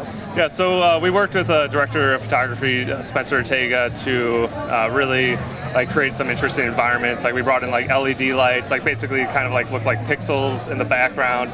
We also did some things like we took a drone and did a time lapse of the Marquette interchange in Milwaukee, and it made it basically look like electrons going through a computer with the time lapse, and then just lots of things with basically colorful lighting and adding some interesting elements like that, and I've just got to ask, any use of AI? Yeah. Actually, no. No, all right, not yet. Soon enough. Maybe that'll be an award one of these days. Actually, that's just the use of AI was actually the commercial featured student projects. So every single project that was featured in it was a student project that was actually really happened at MSOE. So it featured about, I think, 5 student AI and machine learning projects. That's cool. So this is an award, obviously, for your work, but also they get a feature too. How cool! 100%. Yeah, no, it's very cool. Yeah. Your first Emmy? Actually, this is my 4th. So. Hey. So racking up the hardware. Yeah, this is number 4. Are you frequently a team then? Yes, we are. We've been working together actually for 8 years. CI Design in Milwaukee. Milwaukee, a city for creatives. Yeah, I would say so. All right. Well, congratulations, and thank you so much for stopping by. David and Dylan, congratulations to you both. Cool. Enjoy the rest of your evening. All right. Milwaukee's a great town. We have a lot of winners from Milwaukee We do tonight. a lot. Milwaukee We're going produces to have to some go very visit creative people. Paris. How's Hello. it going? Nice to meet you. This is great. Yes, please do. Yes. All right. So, Tim Campbell, we're doing great. We're having fun. My IFB's falling out a little bit. I'm gonna News promotion. You are the fix winner that. for Category 24 News Promotion single spot. Spring is in the air. Spring is in the air. And you're in Peoria. Beautiful, WEEK. lovely Peoria. It is beautiful. Yeah. Spring is fun in Really? Peoria. Have you been there? You got the river, the Illinois River, Yes. Lake Peoria. It's beautiful down there. You got a little concert band shell on the water there. You've got Peoria Heights. You got that water tower there. I've climbed to the top of it. I love it. Did you work there? No, but we're both Illinois people. Oh, okay. Yeah. All right, well, that's tell us about the spot that you produced. Yes. Do you want us to do one as well? Yeah. For I thought we Peoria. were doing our Peoria spot. So you really want to know the truth? Yes. So we do it like just our department does like a Christmas video every year, and we always wanted to do like a Die Hard like all Christmas right. video, but it was going to be like a kids play, and we can never get around to it. So what we ended up doing like a kids play for a weather promo. And I don't even know. It's hard. It was like a lot of glitter and glue that we had to make all these costumes for these kids. So fun but messy. Yeah, it was great. It was fun. But I work with a fabulous team, and we just try to think of different ways. Sometimes we need an idea to ferment a while, and so it wasn't the original. Fermentation. That's a good. Yes, anything that comes up in the It conversation. works with beer. It works with I was like fermentation. Like I want to go spots. celebrate this award right now, and you're Right, talking about with yes, fermented yes. drinks. I see the bar's not that far over there, but I'm thinking the line might be a little So long. you guys work with a fabulous team, don't you? Of course we do. Right. And so do you. At Yeah, WEEK. so it's great. So yeah. And Peoria, another city for creatives. A great town. All right. Well, congratulations to you, Tim, of Nice to meet you. WEEK. Yes, you got it right. Thank you so much. Bye, Tim. More winners We coming legit on love over. Peoria. You I legit love legit everywhere. like Peoria. Yes. You love it. Yes. How's it going? Yeah, right over here. All right. Thank you. Hi there. Congratulations. All right. This is Julie. Hi. Hey, Julie, So and Keith Paris. Purvis, Nice to Julian meet you. Owen. Meet you. Congratulations to the both of you. There we go. This is for the Souls of Surgery. You Chicago Creative. So you run for branded long form content. Yes, Right? So yes. tell us a little bit about the Souls of Surgery. Yeah, so one of our goals was to show surgeons behind the mask and show them for who they really are. They're people just like they are, all of us, and, patients want to know their surgeons as real people. And so that's what we hope to achieve through this project. And how did you tell that story, Keith? So we are U Chicago Creative. We tell stories at the University of Chicago, and Julian came to us with this wonderful idea of highlighting the people who are saving lives every day. We interviewed those surgeons. They were very generous with their time and their passions and the things that they were really excited about. And we were able to take that and craft that into a story that really tells the story of the surgeons that are behind the life-saving mission that they have. I was going to say, because they are people too, but they're like smarter people. They're incredible with more people. power. With really, I Yeah. mean, they do incredible things. It has to be, it's an act of courage to have the confidence to operate on So you work for somebody. U Chicago Creative as part of the university? Yeah, so U Chicago Creative is part of the University of Chicago.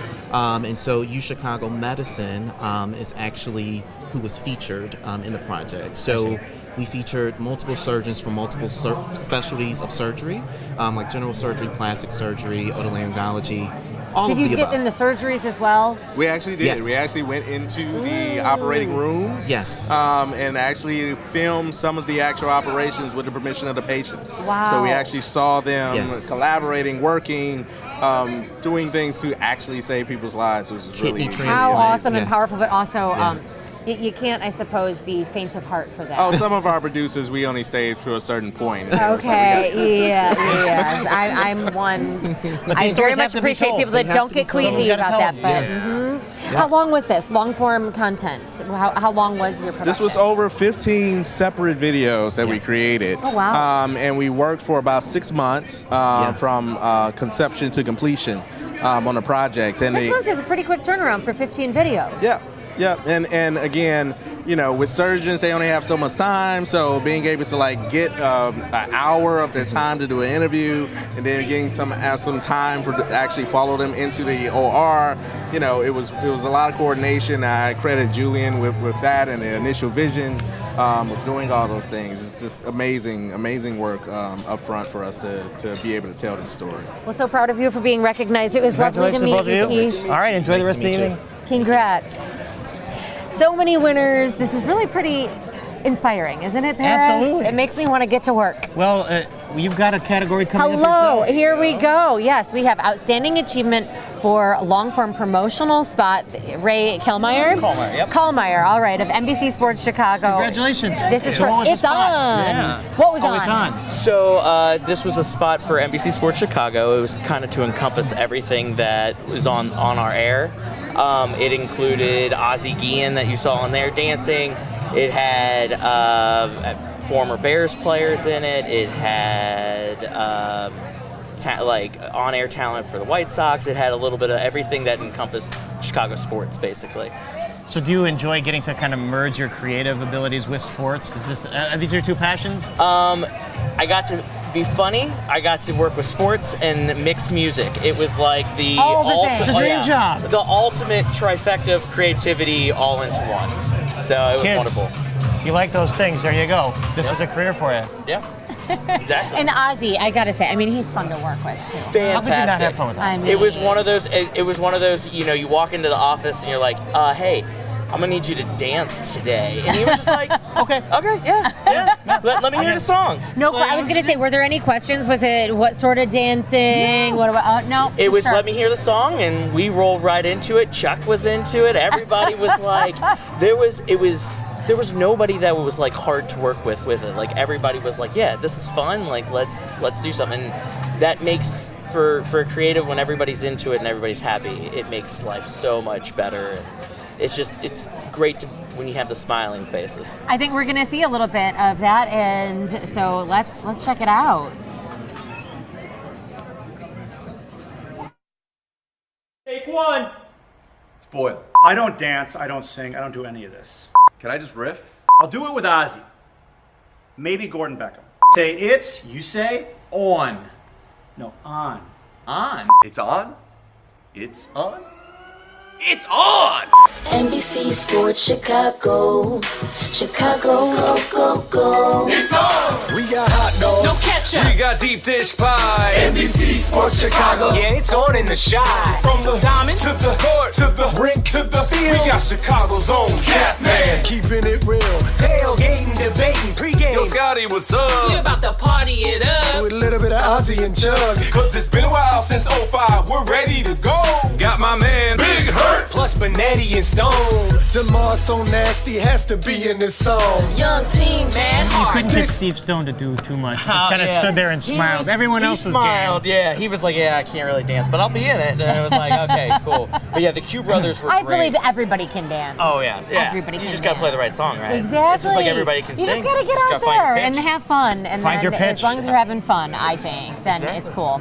So you have fun tonight. We are going to bring up another winner, but it's such a pleasure Nice to to meet hang you, out. man. Thank you. Congratulations. Nice to meet you.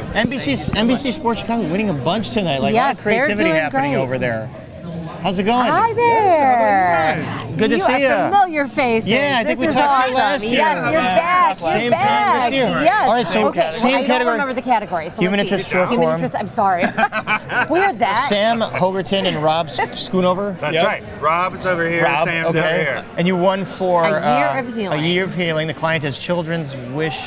Children's Wisconsin. Wisconsin. 1 year after the Waukesha car tragedy.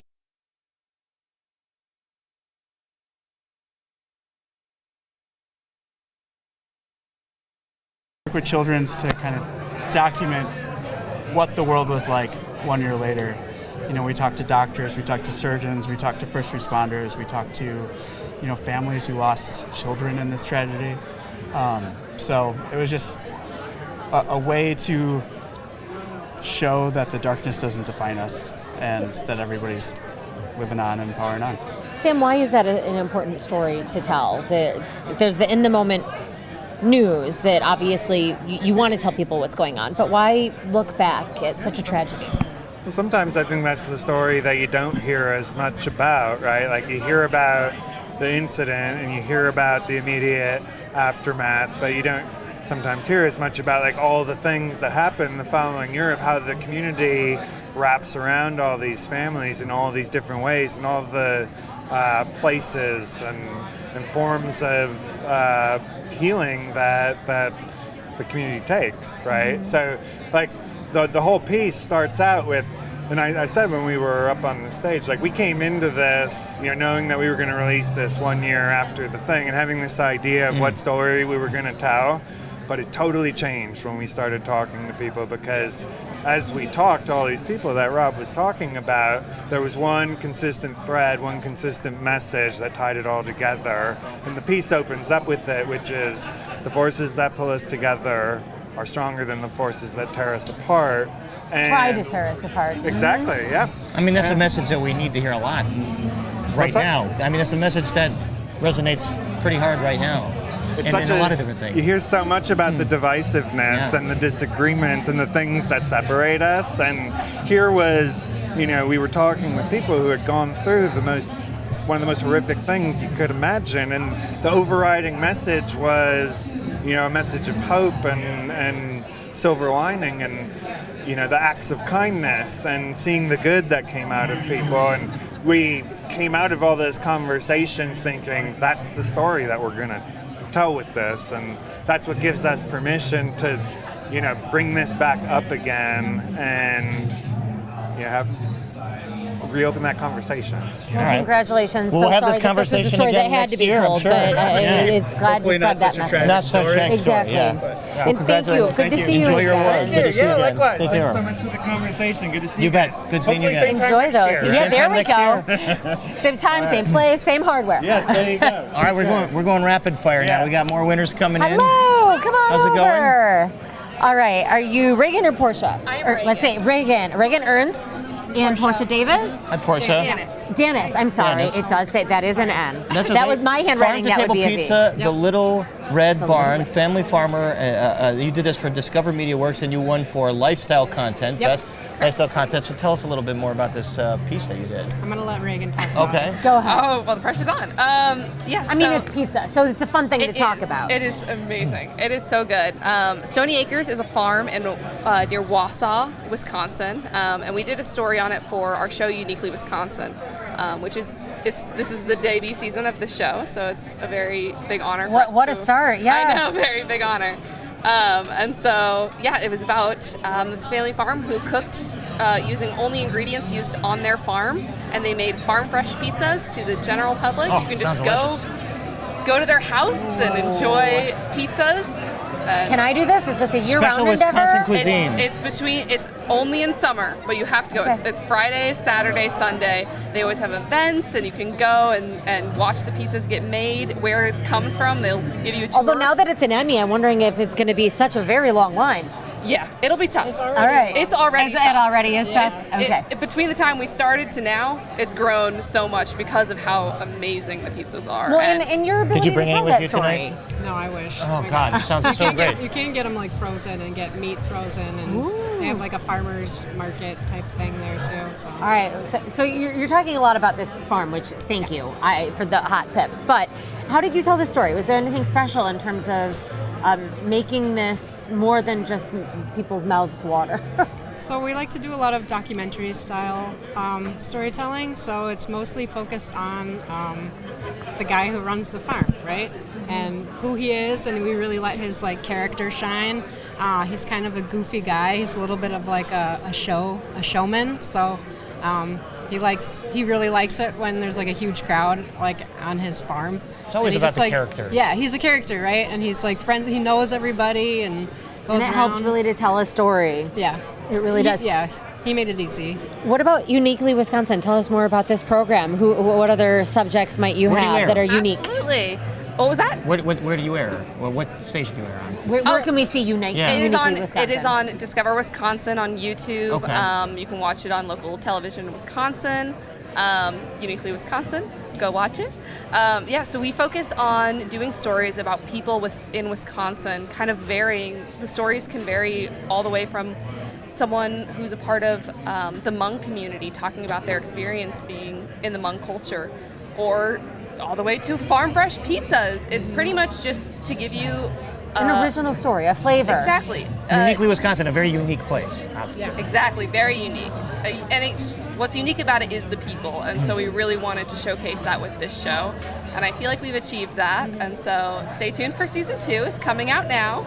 Clearly, you are not alone in feeling like you achieved that. The Chicago Midwest Emmy Award judges felt the same. So, yes, quite what an honor. a special honor. Congratulations. Congratulations. to you. All I right. think we've got some more winners coming ahead, so All right, go ahead enjoy and the rest of the celebrate. evening. No line at the bar right now. Hopefully there's some spotted cow. And here we go. We have No, I'm okay. Thank you very much. more She asked winners if I wanted ahead. something. Thank you How's for it going? joining us. Hi.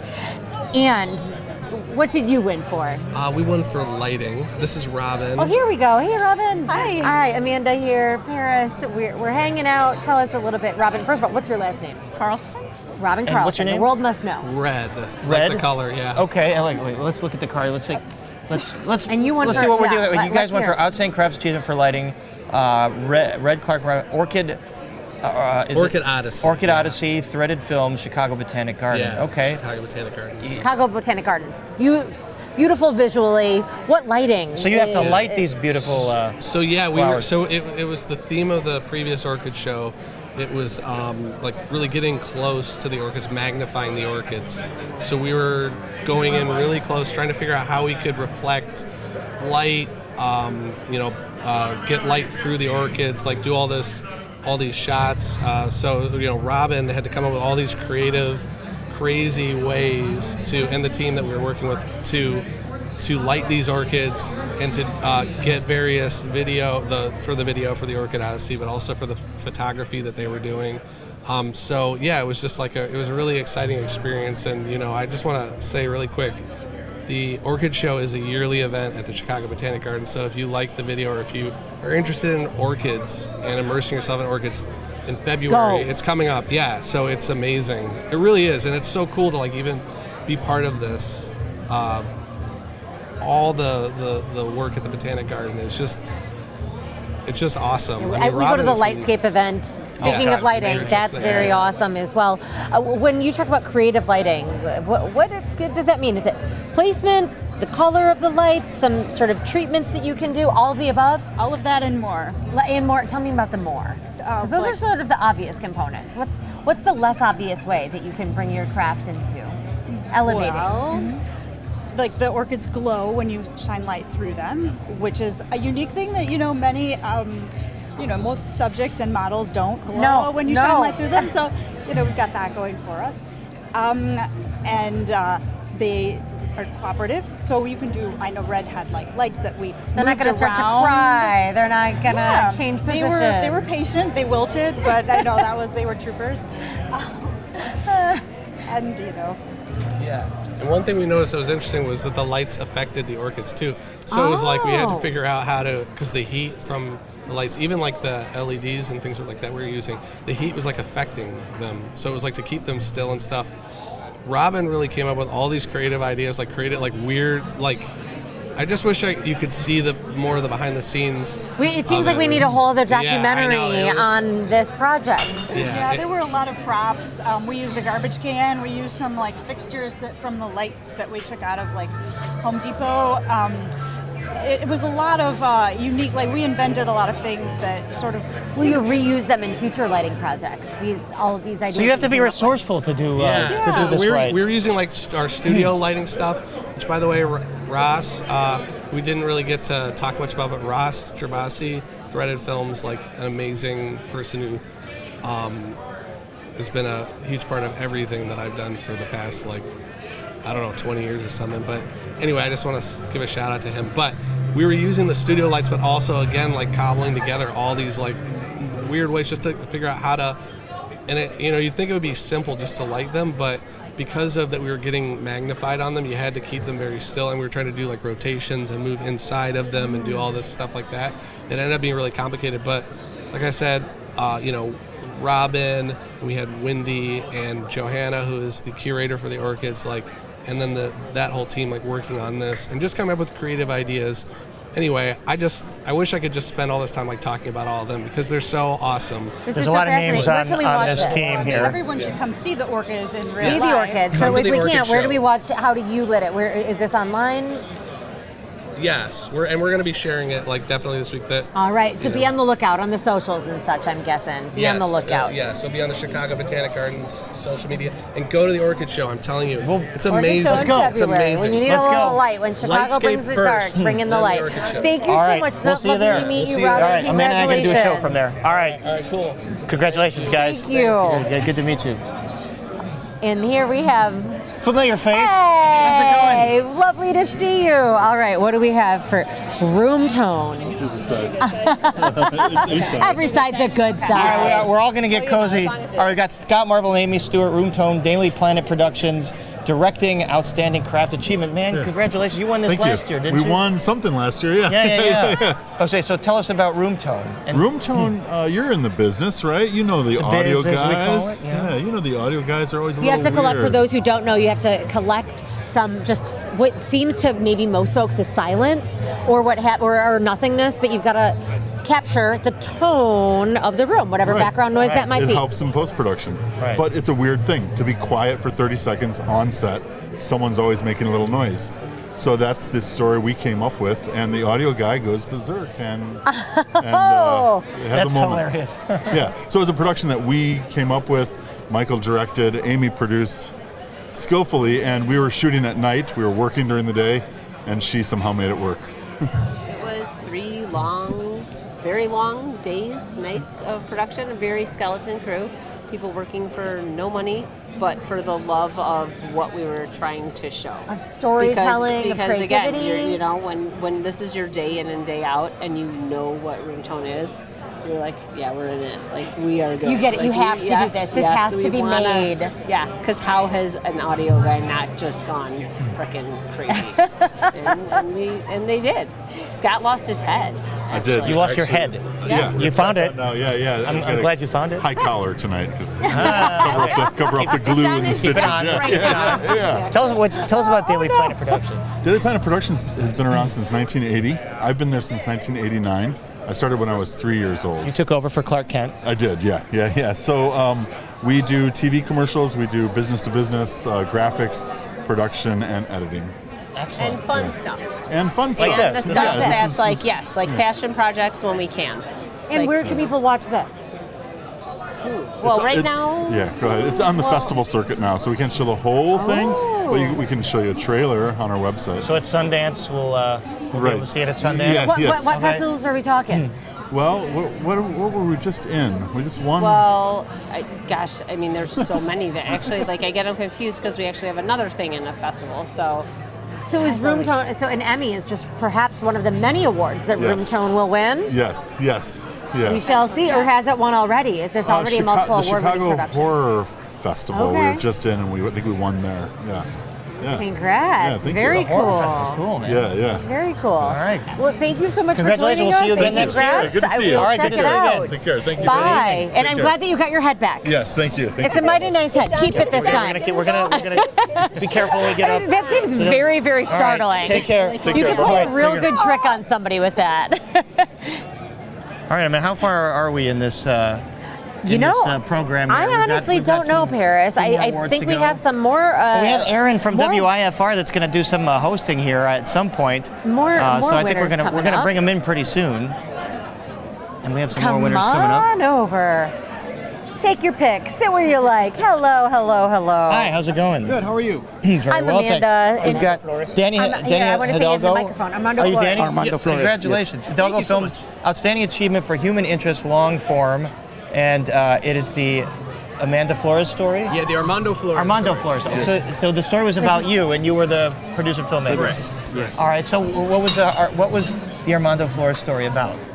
Well, it's about me coming to the United States, and how I started in living in the United States when my dad was involved in drugs and stuff, and going through my childhood and going to, not having enough money, meeting my wife. I have 2 kids, and 1 kid passed at the age Sorry. of 27, and that it was a tornado for us, and it still is. But that gave us more faith in God, and also my wife going through cancer, and she's a cancer survivor. So life gives us different things in life that it makes you say like, why don't you stop, or why you continue? Well, faith in God is what keeps me going. If we didn't have no faith, we would not be here. And Danny Hidalgo believed in our story, and he actually put it in one short So film. why did you want to tell this story? You know, I want to tell this story because I did a story actually on one of his friends in 2015, I believe it was. And as I started talking to Armando, he started telling me about these personal triumphs, but also personal tragedies. And so the personal tragedies, I thought initially was going to be about a story about a family losing faith. And then as we talked more, it turns out that, you know what, it ended up increasing and strengthening their faith. And so they didn't let it get them down. So they kept their faith in God, but they also faith in each other too, which is a big thing. Being supportive of one another. And as he says in the film, you know, if someone loses a child, someone goes through a divorce, goes through cancer or has cancer, many of those families end up breaking apart. And he stood the test of time, as well as his wife Irma Flores. And I was just grateful because they were so vulnerable to open up, to share their heart on film, and which most people wouldn't have the strength to do. So It's so much of our careers. I think that's something that is in recognizing the achievement and the skills of people tonight. It's the people who do allow their stories to be told, who are vulnerable, and that takes such courage. Common theme tonight. We're seeing this theme of like sort of light in the darkness, you know, and resilience. Yes, through tragedy. You never imagined, I'm sure, your story would be an Emmy. No, never. This wasn't, I don't think this was meant to be here. It was more meant to be like part of my story that Danny Hidalgo believed in, and he loved the story. But going through you know, put it in over here, then it was like a very, it touched people in hearing the story. And that probably means so much to you. It means a lot to me and my family. I got a beautiful granddaughter, like she's watching me on TV today, and I can't wait to go home and, you know, give them all a hug. give Great them a big hugs. hug. Mhm. But I'm also my Congratulations, daughter. both of you guys. being Thank out you, there. really appreciate I'm it. so All sorry right. for your Enjoy loss. your but Emmy. Congratulations Yeah. to you and Congratulations. all of your, Thank you. all of your Take care. triumphs. Is Congratulations. Thank you. Good talking Bye. to you. Nice to meet you. Congratulations. All right, Amanda. A lot of great stories. So many incredible. It really lot of does. great talent, Some of it gives me winning goosebumps. some I've good got awards. homework to do now though, because I want to go home and watch so many of these pieces. But I think with that we are going to take a break. I think. We're going to lounge again. Yeah. We're all gonna right. kick Here we back go. and lounge. So we'll see you soon.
Hope you had some popcorn, maybe some champs over that break, but we are back here to celebrate some of our Chicago Midwest Emmy winners, including I've got 3 folks with me on the couch right now. This is, normally we limit it to 2, so you guys must be really special. This is for the short form content in arts and entertainment.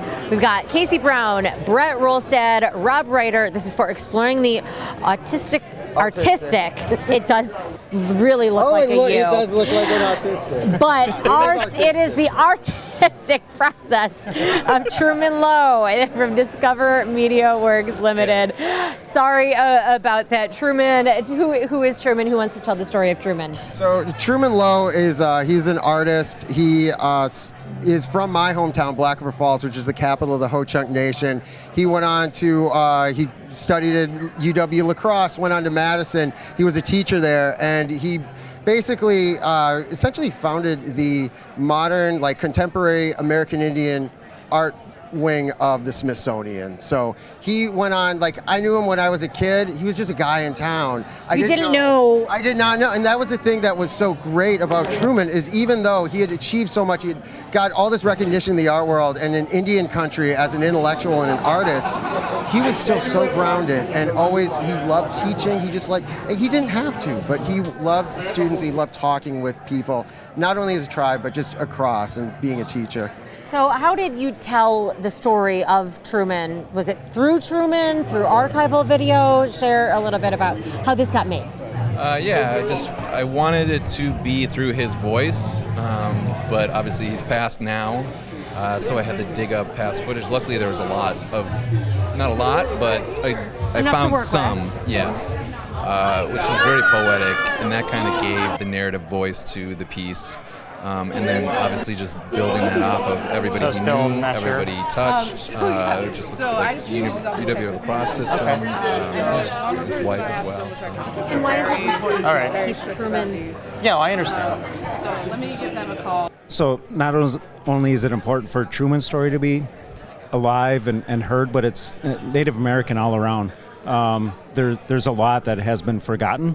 But there's a lot that people need to know, really, in the history of Native American people and the struggles that we have had over the years and continue to have. Discover Wisconsin does an amazing job with our partnership that we have with them, and I'm so excited to continue that relationship moving forward. Especially, I'm sure this will be continued now that you've got this award that really shows. Well, for sure. Hopefully, their cost doesn't go up too much with this. But no, it's amazing. Their work is above reproach. It's so. For me, it's a sense of pride to see the work that they put out and the work that Brett does and the team at Discover Wisconsin. Everything that they do is just amazing. Well, Truman, again, not here obviously, but telling the story of an artist through art, which is really what this is. What's been remarkable about this video, because it's been out for a while now, is I was working for the Ho-Chunk Nation Public Relations, and I was able to show this video to all sorts of folks, and it actually it touched so many people, just coming up to me, actually talking, being like, I didn't know about Truman, I didn't know about the Ho-Chunk presence here, I didn't know that this was here. And it's like, for not only for those folks and for Truman's family and for just Ho-Chunk people, Native folks, not only in Wisconsin, but everywhere, it's a wonderful to be honoring his legacy. Well, thanks so much, and congratulations to you, and what a story. Bye. Enjoy. Thank you so much, Pina Gigi. Thank you. Is thank you in Ho-Chunk language. Oh, well, thank you. Say it one more time. Pina Gigi. Pina Gigi. Yep. Pina Gigi. Pina Gigi. Yeah. Back to ya. Pina Gigi. Thank you. Bye. Thanks so much. All right, we have somebody else coming in as well. And this is not, maybe she's a winner as well, but Chloe, come on over. We have a Paris is perhaps taking home an Emmy for himself. He's inside. So Chloe, I think we're doing it. This is your perch. Let's perch together, lady. All right. That's all right. They're comfy. And okay. And do we have any winners? All right. Let's bring it in. Yes, please. My girl Wherever Carmen. You like. My girl Yay. Carmen. All right, so Carmen, what's your last name? Vincent. Carmen Vincent, and you won? I won for the diversity, equity, and inclusion category. Okay, and tell me a little bit about the story that you told. Sure. So it's a short documentary film about a local family's efforts to educate first responders about the disability community. The family is a father who's a paramedic, the daughter who is a self-advocate with Down syndrome, and the mother is a nurse. They do a presentation called the Emily Talk all across the state of Indiana and the country, just to educate about the disability community. And is Emily the daughter of the family? Yeah. I'm gathering? Okay. Yes. What do people need to know if people haven't seen your documentary? Yeah, so they can go to teachyourpatients.com and learn more about viewing the film. Right now we're focusing on educational distribution for first responders, teachers, nurses, doctors, because that's really the core audience we're trying to reach, to teach about the disability community. And in a few months, if they sign up for the newsletter, they'll be able to see it available to the public. Carmen, I just want to bring it back a little bit. What sparked this idea for you to create this documentary? Yeah, so I myself am part of the disability community with some invisible disabilities, so I've always had a love for uplifting these kinds of stories, but in an authentic way. So what's special about this film and this family is that they show the good and the bad days. They were very vulnerable on camera. I am incredibly grateful to them for trusting me with the good and the bad days, and they said include the bad days because that's what people need to see. They need to see a realistic picture of what it's like to be a small town advocate and what it's like to just be a family that loves each other on hard and easy days. All families have those hard and easy days. Is this your first Emmy, or tell me a little bit about your career path? Yeah, this is my first Emmy. I'm a 24-year-old independent filmmaker, so this is incredibly exciting. And How awesome. Yeah, thank you so much. I'm thrilled. Small town girl making it out. Now you're at the Emmys. Now you're taking home an Emmy. That's absolutely incredible. Thank you. Have you told the family yet? Is Emily no. aware that she's... Right after this, we're going to call them. I can't wait. It's going to be awesome. Do you know where you're going to put it yet? Not yet, actually. I wasn't expecting to win. I was up against a lot of big networks, and being a small filmmaker, like an independent filmmaker, wasn't expecting this. So I'm just incredibly grateful. What are the challenges that come with being independent, or perhaps is it in a way you can be more versatile? Tell the story how you want it to tell. I think versatility is a strength of being independent. The tougher parts are fundraising, lots of crowdfunding and knocking on doors and partnering with local businesses, but it really allows you to be flexible and tell the stories you want to tell. And perhaps this might help to continue Absolutely. that work. Any projects that you want to share that are coming up next? Just educational distribution right now, and then after that, there's projects in development, but you're keeping a lid on that. Can't have anybody steal those ideas. Absolutely. Is that it? All right. Thank you so much. We You will be were so watching. beautiful, Thank you. so sweet. Congratulations. So well deserved. Thank you so much. Absolutely. All right. Well, yeah, go celebrate. Get that party on. You've got the nail polish matches. Golden sparkly. It was meant to be. It was meant to be. All right. Lovely to meet you. Have a good night. All right. And here we go. Hi. Come on over. Hello. Yeah, sure. Hello. All right. Okay, so would you mind sharing this card that has your info? Sorry, yes. It's okay. It just ooh, pass it back and forth. Yes. All right. Yeah, so you everybody won gets a little bit of for time this with is for Nidra Fears and Dorian Sylvan for Sylvan, the making of Mahalia Jackson Court. This was on Prime 312 LLC, and for short form content for public affairs. Congratulations to you. Congrats. Tell us about the Mahalia Jackson Court. So the court is at 79th and State on the south side, and we basically transformed a vacant lot into this beautiful public-private park. And it took us about 6 months, and we're really thankful for Christopher Holdeman and his wife Norma, who really did a great job of documenting the process and telling our story. And that is something, so all right, when you're telling your story, tell us about why you invited somebody to document that, or were you approached perhaps?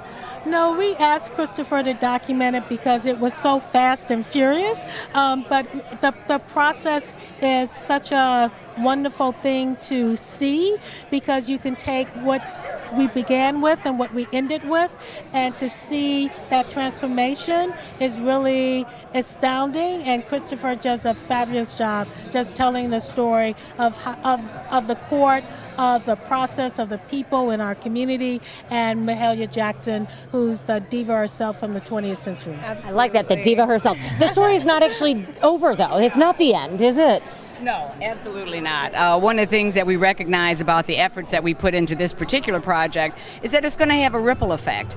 And so whenever you bring all these artists together, whenever you are transforming a space, particularly for the public, it resonates and it continues to grow. When you are watching this back, do you have any, oh gosh, I remember it differently, or look at me there? I, for one, despite being on TV, hate watching myself. It's a really awkward thing. No, I just think that he really captured the essence. It was a team effort. Probably 40 people really came together to make this happen, and he lifted up all of our voices, and so that was really great to see. And then also it's like the camera where you go from a vacant lot to this beautiful courtyard, and he captures every frame of the process, and so it was really great. Perfect for a very visual medium as well. So congratulations to each of you. I'm sorry, did you have anything? I know we're supposed to move on to, I didn't mean to. I think. Oh, no, absolutely. Okay, all right. I get chatty. We're fine. Yes, Thank you. Congratulations. Come on over. Hello. Oh, thank you. This is the admission ticket, the card with all the info. Josh Kapler for magazine short form Wisconsin Life Sneakerheads. This aired on PBS Wisconsin. Are you a sneakerhead? I kind of am now. I think about it a lot more. It's one of those things that you don't really pay attention to until we did the story. And so now shoes pop all the time. You notice on sidewalks, probably at events like this, maybe not a lot of sneakers, but some fancy footwear. Yep, very. I think the gentleman that presented this award, he actually had some like nice poppy purple sneakers too. So yeah, I caught that as I was going up. So. That seems very fitting. Yeah, yep. Maybe he knew, maybe there was a secret he knew you wanted to wear them just for you. Maybe, possibly, I don't know. So what is like the sneakerhead scene like in Wisconsin? Like, tell me a little bit about that. You know, I was surprised. I am just a videographer editor for this, and so... Not just. Well, you are the videographer actually, for this. I'm sorry, I was the videographer, and so it was something I wasn't really familiar with until I worked with the producer on this, and he was talking about everything that was going on with this community in Madison, Wisconsin. And yeah, it just kind of caught us by surprise. It's not something that you hear about all the time, and so yeah, the story was kind of enlightening. What is the story to tell? Just that there is a community in Madison that's thriving of folks who really love their sneaks. Yeah. I call them gym shoes. Gym shoes. Well, it's the story is it's a profile about one person in particular in Madison, but then we expanded it to the community itself and the people that he works with. But we were able to sit with him, and I'm sorry, they were taking pictures of me, my crew, so it threw me off. It's distracting to be very, very cool. See, usually I'm on the other side of the camera, and so like this is very unusual for me being on the side. You're doing amazing. But yeah, the story was the profile about one person in Madison we opened up for the community. But yeah, very cool to see him doing his work. Works in a small room, and he works on tons of sneakers and does a fantastic job. Creates basically new artwork, repairs, that sort of thing. Repairs. Yep, he takes really beat up shoes and he makes them like really colorful, and you'd swear they would just come like right off the shelf. It's almost environmental. Reduce, reuse, recycle, sort of. How did you're the videographer, you said. So what did you do to sort of make that something that it is visual, but to bring it an extra step, if you will? Yeah, nice. I think when we visited with him, we looked at his room and we're like, you know what? All we did was just like use this light that he had in his room to kind of light the whole scene, and we just kind of went with that and just really kind of gave it this very authentic look. And that's when he was working on the sneakers, and then another videographer for the project, that's when they brought him into the studio and did all the really fantastic stuff you see of the sneakers on display in the final product. And yeah, great job. All right, well, before we let you go, I think we have to look at your shoes. I'm sorry. Ooh, all right, so not sneakers, but those are very, very clean. Wow. Yes. Yeah. Yes, freshly polished. Yeah, I do try to keep them clean anyway. Don't go to events like this very often, so you try to keep them clean and look presentable. Got to bring the flash. Bust 'em More out. than presentable. Bust 'em out. Well, congratulations to you. It was a pleasure to meet you. And you can check this out. This was aired on PBS Wisconsin. And online as well? All right. So everybody, if you want to see some sneakerheads, there you go. Thank you so much. Enjoy the rest of your evening. All right. This is fun, This huh? is fun. Yes. I like this couch. It's very comfortable. I know. It's really- more comfortable than it looks, actually. Come on over. Who am I giving it to? Whoever you like. Go for it. All right. Oh my gosh. Okay, so who are we? I mean, William you got it. That's Salui part of it. and When Chris you do a really Salui. good job, you gotta. I know. It's so rough being a winner. It's so heavy. They are pretty heavy, It's right? heavy. How much do we think they weigh? It's probably like a good 5. Wow. 5 pounds. Wow. Yeah. All right, all right. You work Do you out know with how it. much? So I don't know. I have a little card about fun Emmy facts that is not on it. Okay. Well, you need to figure That is it out. not. Yeah. I know there were 100 more entries this year than last year. Yes. That does 200 not. and what, like 56 Yeah. hours of footage? Lots of That's- footage. Despite all that adversity. All of that. All right, so who are you? What did you win? Let's see. Let's see. get We the have a announcement. band of Let's tell brothers the here, world. right? Brothers. Band of Brothers, the CEO series of Portillo's. Talking about the CEO of Portillo's. It's very interesting. So can you tell us a little bit about that story, that work that you guys did? Well, the CEO series is a profile on CEOs. We want to get to know them. It's an interesting. Their secrets. Well, not their secrets. Their person. Because at the end of the day, CEOs are people too. CEOs are people too. They are. At the end of the day, they run a company. They have to fire people. They have to keep stakeholders happy. It's a very interesting role, and we want to get to know them. So. So what did you find out about the CEO of Portillo's? Anything juicy? Nothing juicy. He's a great guy. Nothing juicy besides the dog he and the immigrated. cake. He immigrated. Come on. He immigrated Yeah. from Iran. I mean, he's got a great story, and it made him become a leader. Again, it makes sense that some of these people become who they are as leaders and as people. Because of the sometimes challenges that they've gone through. Yes. How Specifically, the CEO of Portillo's, Michael Asanlu, he tells this great story of he's on trick or treating Halloween, which is recent, and he has his parents go like, "What's going on? Like, why are we going up to homes and asking for candy?"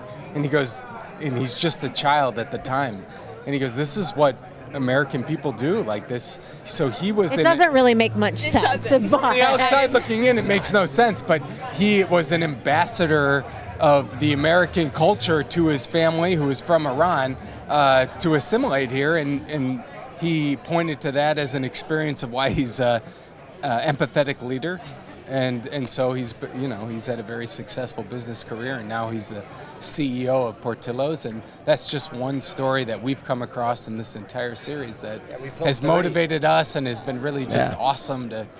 Why did you enter the Portillo's entry of all the CEOs? What was it about this production? Portillo's. Yeah, it's great. Beats the heck out of me. Yeah, Portillo's is a fan favorite amongst us Midwesterners. Smart entry. There you go. It's a smart entry. You're CEOs of this company, or at least this production, and you know what's up, what's going to win. Yeah, that's part of it, but the former story I just had referenced is definitely one that stood out in this series, and yeah, Portillo's, we all love. How many hot dogs did he eat, or did you go beef? We went beef. We went beef. We had Italian beef with I think beef dogs are all salad. day. This salad that is not a healthy choice, Greek by the salad. way. The Greek salad. It's but it's so good. It's so good. It's got it's got pasta in the salad. I get the Italian beef when I go to Portillo's. Get it all. Get it all with cheese fries too. Cheese fries and a cake shake. Yeah, and a cake shake. Can't Get forget it the all. cake Well, shake. congratulations. I hope you get some perhaps Portillo's cake shake to celebrate with. Congratulations. And you can do it. Use it to maybe lift some weights. Next year it won't be as heavy. Pleasure to meet each of you. Congratulations. All right. Now I'm hungry. And Now I want Portillo's hot dog or something. hey, Hello. who are you? Let's check this out. This is for WCTW News Explains, which you Or can I feel it? Chicago Tonight team. Yeah. Ooh. Woo! Paris, that's what why does I've been this mean missing. to I've you? It means that my wrist is going to get a workout from lifting this right now. I don't. This is hard to be on the other side of it. WTT News explains. Let's explain a little bit about what it is. WTW News explains. First of all, we should shout out our executive producer, Jay Smith. This was really his It was brainchild. his brainchild, and it's a way to sort of get at very complex issues, but do it with animation and do it with fun. And we got an animation studio in to come help us out, and you, Amanda, and I to have try written and some really, scripts like for you this. said, it is the things that people wonder about, and it's not Things like- necessarily news. Sometimes it's what pet happens to your garbage? What happens to your ballot after you vote? That's the one you did. That's the one I did. I did one on the grid system and ranked choice voting. Like, so these kind of opaque, not opaque, but these maybe like kind of granular subjects we want to some of the things have that you some might be fun with. wondering about, and you want to Google around, but try and make it complex. I just did one on Chicago pensions. Right. It's not, and we try and make it a little bit fun. And evidently, the judges thought it was either fun, entertaining, informative, hopefully all of the above, because that is the objective. Congratulations to Chicago Tonight, WTTW, and all our folks Thanks, that worked on boss. this. Thank you, We everybody. appreciate it, bosses. Sorry, Amanda. I've been trying to chase this thing down. That's why I've been going. For the I'm last few glad minutes. you did. You've done a great job. Oh, thank you so much. My name's Chloe. Hi, Chloe. I'm still in college, so this is just a Yeah, Chloe, surreal tell us moment. real quick. Put this on your yeah, reel. well, Chloe, Put this where, on your reel. Absolutely. where are you in First school? thing, I go to Loyola in Chicago. I'm graduating journalism school. next month, so. So home everybody, stretch. This is it. This Chloe is my will big be wing. available. Yes, hire me. Right? This will be on the reel. You can, Amanda. Do you want a break? Sure. Do you want to get in there? You can. I Yeah, can. Chloe, if you want to stick around. Oh my gosh, I'd love to. Here. That'd be amazing. I feel bad. All right. You know what? Sorry, Amanda. Never abandoned. We're All buds right. forever. All right. We're gonna do one more, I think, and then a break. Oh, one more. So come on over. Hello. Oh my gosh, this dress is Beautiful. beautiful. Wow. No, I'm not gonna. Mm-mm. Can't. I appreciate you both. And all right, and so what did you win for? Who are you? Yes, so I am Jalen Henderson. There we go. Oops, sorry about that. Here you go. We won for category 11C, Most Outstanding Documentary Topical for The Deadliest Year with WMAQ. Wow. Congratulations. Thank you so very much. Can I see this? Okay, Yes. so the deadliest year. Yes. Is So that what I think it is? It is, unfortunately. So the story, or the documentary rather, is about violence in the transgender community, so focusing on the deaths of Black and brown transgender women in Chicago and also nationwide. So it's a really moving story, talking to tons of different family members, activists, community members about what life is like being a trans woman in Chicago, nationwide, and also why it can be very dangerous, especially here in the city. So we really wanted to highlight that and share what people are facing, because it's very, very real, and we wanted to really shed a light on some thing that we don't always talk about. What do you mean by especially in Chicago? Is it, or especially here? So Chicago is one of the top cities for violence in the trans community. There's not a lot of data that really focuses on trans-specific deaths, but we talked to a professor who solely focuses on documenting and categorizing trans deaths, and Chicago was the most deadly city in his list. And this year beyond others as well, or when you say the deadliest year, what there's just so much awful going on. So every year since we've been tracking deaths in the trans community, every year has become more deadly. So the first year it was 20, maybe the next year was 22. Every year the number continues to grow. So that's why we named this project the Deadliest Year, because each year the numbers continue to grow. You think in Chicago, it's such an accepting city that it wouldn't be so high here. Why do you think that is? I mean, hate's everywhere. We live in an amazing city, but there are people who don't understand, or people who don't like different, and that doesn't matter depending on where you are. And did you learn through your research anything in terms of this increase, the crescendo of tracking? Is it due to awareness, or is it due to increased violence? We don't know, because data is so limited. We can't really pinpoint any causes, just like any really crimes. You can't always know the motivation, so we don't know, and that's why we wanted to spread as much awareness as we could, because we wanted people to know that this is happening and this is a problem. We need to do something to fix it. Did you have a hard time telling this story in terms of finding people willing to talk and willing to be subjects? That's part of the art of all of this. It's not just the end product, but it's finding the individuals to be subjects, and sometimes convincing people that this is good for them to do, and it's okay. It Right. isn't for everybody. It but isn't. sometimes it is. It was that part. Was it a challenge? It was in some respect. So every person or every family member rather we talked to, all of their cases were unsolved. So all of the trans women who were dead, we don't have, except for one, excuse me, there was no justice brought to that family. So it was difficult because, of course, no one wants to talk about probably the worst day of their lives, but also these families need answers. These parents, these mothers, these sisters. They want to get the word out. They want to get the word out, and they want to know what happened to their loved ones. So it was difficult, but so necessary. Like so many of these stories, hard ones, but stories that need to be told. Very much so. What was the response like after this project was finished? I think the response I want to focus on is that of that we received from the folks who were involved in the documentary, right? I think the biggest part is making sure that people feel accurately portrayed and people feel like their story was told correctly, and that was the case. So that was just the absolute best feeling to know that the people who were involved in the story and are actually living their lives and their truth felt properly represented, and that's the best thing. Oh my goodness, I can't explain it enough. That was the best thing. Congratulations So to you. you dedicate this to them too, and Most definitely. This award is solely for the Black transgender women who have lost their life to violence, because we don't know all of them, and we never will. Congratulations. Congratulations. You're Again, amazing. Jalen Henderson, the Daily is here with NBC5. Thank you. Bye. Love the dress. And we're going to take a break. Yes, I mean, Jalen's beautiful so much. This really is in part a fashion show. Yes, I'm here for it. I didn't get the memo. Yes, you did. Come on. Look at the shoes. Yeah. The velvet shoes. And also that ability to just lift that leg on up. Paris. He really is a Renaissance man, y'all. Squats. We're going to take a brief break, but we so appreciate you hanging out with us here on the red carpet and the gray couches.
All right, we're back for the home stretch. I'm spelling Amanda here. I got a little break, so now Amanda's going to get a break. And we're joined by Brett Schwartz, who just won for Best Documentary Cultural. It's called Raised Up West Side. Company is Story Screen LLC. Tell us about Raised Up West Side. What's this documentary about? So Raised Up West Side is all about peeling back the layers, going beyond the headlines, some of the toughest neighborhoods in Chicago where, a lot of times we see it on the daily news and things like that. The goal of the film was to meet a lot of people that sometimes maybe made some mistakes when they're young, and it really humanizes them because you get to know them and in many ways root for them. So we try to get beyond just labels, whatever it could be, whether it's gang affiliated or whatever. There's so many issues obviously affecting a lot of neighborhoods on the west side. So if you could build a little bit of empathy, you could understand a lot of the plight rather than just, look at it in the abstract. And I'm sure there's a bunch of folks that you interviewed that really inspired you or stood out. Tell us about some of them.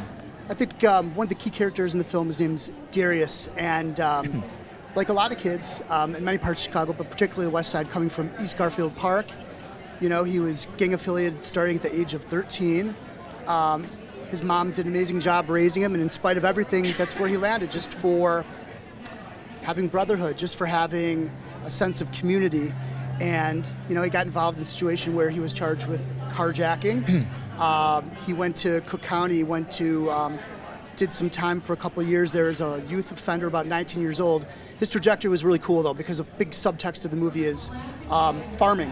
And at Cook County, through some of the projects, like Sheriff Tom Dart working, urban farming, and that got him hooked, and he got connected into a really cool program called Windy Sea Harvest, which gives a lot of opportunities to people that are looking for a second chance. Somebody that's got a record can go through a program, and whether they want to stick with farming or not, they can do that, or they can be vouched for and work for a 9-to-5 job rather than just going back on the streets. It's really important to tell these stories. I mean, having reported in a lot of these neighborhoods, the news kind of tends to focus on the bad, but there's so much good happening.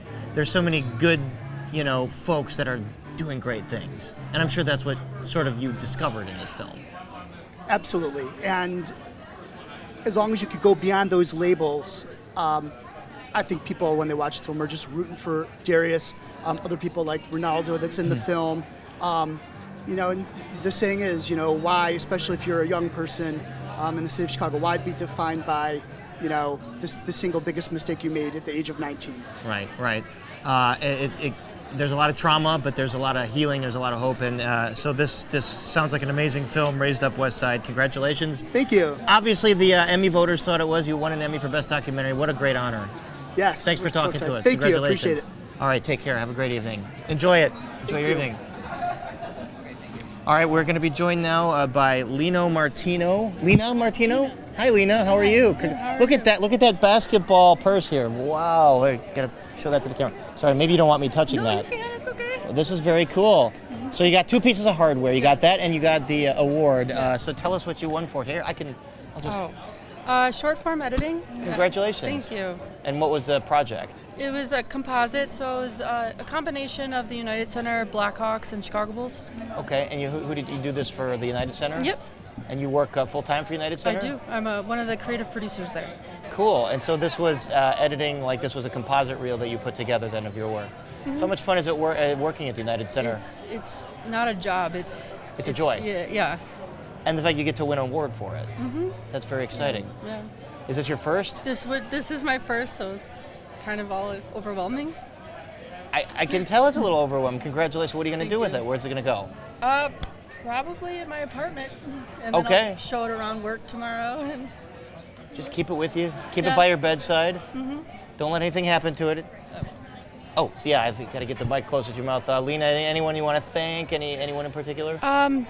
My parents came with me tonight. Hi, Lena's parents, the Martinos? Yes. My boss is here. I have a lot of colleagues here. My mentor, Michelle, came to support me. I love them all. All right, well, Lena, congratulations. Enjoy Thank that. you. Don't lose it. Hang on to Thank it. you. Enjoy the rest of your night. Thank you. All right, Lena Martino from United Center, winning for a composite here. It looks like we are in the home stretch. Once again, more than 200 or 300 hours of film that was reviewed tonight. Hey, how's it going? How's it going, sir? All right, so this is our winners for Sports Single Programming Series. I know you. You're Elise Menaker. Yeah. Congratulations. And you are Michael Norman. Michael Norman. Yes, sir. Congratulations to both of you. Thank you. All right, so this was which was this a composite or was this just a specific program that you won for? So this is a specific program. So we won for Road to Wrigley. It's basically a minor league whip around show. So we cover all the Cubs minor league teams. We whip around in between high A, triple A, low A, and double A. So we kind of cover all the prospects. So it's really a showcase show that we're just looking to kind of highlight all the minor leaguers. All right, so why don't we do this? Michael, why don't you give that mic to Lisa? So what was it like? So did you go to all the farm teams, Iowa, Nashville? Our crew is amazing at Marquee Sports Network because we were able to get feeds of every single game, so we watch in live, think like NFL Red Zone, but for the Cubs farm system. Oh yeah, we watch live, we react live, we jump in on games, we talk about minor league prospects throughout the show. We could go anywhere from 2 hours to 2.5, depending on how the games are going, and it's all, we never even really take commercial breaks. We just kind of talk the whole time. Just keep talking. So is Jed Hoyer in there with you, just kind of helping? No, he was not on it, but we have amazing people at Marquee Sports Network. So it's myself, Jim Callis, Lance Brozdowski, and the three of us. We basically just chat the whole time and anything and everything that we can add about the Cubs farm system. And Cubs super fans, I bet, love this. I mean, this is the kind of content that they just live for. Yeah, it's it's one of those shows that maybe is a little bit more niche. If you're looking for, like you said, Cubs super fans might be something, but it's also for a casual fan that might not know anything about the minor league system. We show off the top guys. This is hey, if you want to know anything about these minor league programs, this is a show that you should watch to find out a little bit about the star players. So we love telling storylines, love game analysis. Elise leads the ship. She's great at it. It's chaos in our control room going on, but you would never know with how Elise handles it. I bet you love it when it's chaos. That's when the fun happens. That's when the creativity happens. We do love that. And this is like Norm's baby, I say. This was his idea. And Marquee was great, and they made the idea come to life. And so a lot of people put in a lot of hard work for a show like this. And yeah, that's just one thing I would just love to talk about too, more so. Is obviously, Elise, Lance, and Jim are amazing on camera. They're the ones that make this show go. But it's amazing how many people that we do have behind the scenes that also work on this. We have 4 different teams that are broadcasting their games. So you're talking tens of people on each broadcast. Then our studio crew is at least 20 deep, where, like I said, it's chaos in the control room, but you never know it on TV. It takes a lot of folks to make this ship run, so a lot of folks sharing in on that award. So congratulations, Michael Norman and Elise Menaker from Marquee Sports Network. Road to Wrigley, very well deserved. I can't wait for the upcoming season because there's not much happening on the South Side. So, Shohei Ohtani, maybe. Who knows? You might be talking to him a lot coming up. Absolutely. All right, congratulations, both of you. Enjoy your evening. Thank you so much. Thanks. So nice to meet you. Nice to meet you. All right. Awesome. I think we got we've got a very hungry hound on our trail. I don't know if he still goes by that. Thanks, guys. Thanks for being here. We've got the one and only Steve Dolinsky. How are you, sir? Thank you for being here. That's my name card. That's your name card? It's the food guy. No, I'm sorry. The food guy. Am I going to get sued for using something that's no, trademarked? as long as you don't try to make money off of it. Okay, I'm not going to make money off of it. It's all going to go to charity. Outstanding achievement for news gathering lifestyle for the food guy. This is your first Emmy? Yeah. Congratulations. Thanks. I've got 13 James Beard Awards, and now I've got 1 Emmy. So, which means more to you, or do they both mean? I mean, the James Beard Award is. Well, the Beards is for food, right? And this is for television, and I do food television, so they're both great. What was this a composite that you put together for this award? I can't remember. I think it was a composite at this point because it was so many months ago. But yeah, I know the piece that they were showing when I walked up was a piece I did from Istanbul, and I was over there and I found a certain type of kebab called chaat kebab, and I went to a place in Wicker Park where they also make this unique kebab that nobody else in the city has. Yeah. And that's kind of what I like doing. What's the place in Wicker Park called? It's called Cafe Istanbul. Cafe Istanbul. Yeah, there's one in there's. It's like Division and Damon. Okay. I'm thinking of Cafe Turquoise. There's one in Roscoe Village. That's in Roscoe Village. Yeah. No, they don't do chaat kebab. They don't do chaat kebab. So what does that taste like? It's all lamb. So typically the doner kebab is lamb and beef or lamb and veal. This is all lamb, and it's grilled over hardwood charcoal, but it's grilled horizontally, not vertically like a doner. So it's a little bit different. I'm going to set this down here. Yeah. And it's delicious. It's charred. It's juicy. You eat it right off the skewer. Right. So let me ask you the bigger, broader question. Since the days of Hungry Hound, the food guy, how is the food scene changed? How has your job changed? What's different about Chicago food 2023 versus 10, 20 years ago? Well, since COVID, we've really gone to more approachable food. I think more, they've gotten a little less of tasting menu format. There are still tasting menus in Chicago, high ticket places like the Omakase Room at $250 a head. Mm-hmm. But I think in general, we've gone to more approachable. I see a lot of Italian restaurants in Chicago, a lot of pasta, a lot of soups and salads. I mean, it's just easier and less expensive for restaurateurs. Their costs are going up with labor and minimum wage now, and now paid time off. So it's getting to be more challenging to be a restaurateur. You think it's going to be hard for like the folks that aren't part of these big groups, like the Rich Millman Group and the other groups, like just a mom and pop restaurant? How are they going to deal with all of this? They're going to have to raise their prices. I mean, you're going to spend $18 for a corned beef sandwich, and just have to get used to it. $18 for corned beef sandwich? Yeah, because you just the bread's expensive, the beef's expensive, the people who make it, they've got to ship it to you. It's everything costs more money now. And so, you're going to see the average price is going to keep going up, I think. Are there a few mom and pop shops you want to plug right now that are just doing an amazing job? And there's really so many. I mean, I just did a story this week on Spinning Jay, a little soda fountain in Humboldt Park. Yeah. The Cafe Istanbul guy in Wicker Park's amazing. There are so many places in Pilsen. The Chicago is loaded with little mom and pops, which is what I love. And that's kind of, I do all kinds of food coverage, but I really get excited about the little joints that don't have a PR firm or a marketing budget. And, I try the place. I call them back. I want to come back and do a story. I know there's a place called Tuk Tuk Thai Cuisine up in Lakeview I'm going to do a story on pretty soon. Nobody really knows about it. So the best is like the places where like the proprietor, the chef, they're also like the server. They come out and it's like a one family or one person, band. They do everything. Roy up in like Lincoln Square I went to last night. Amazing.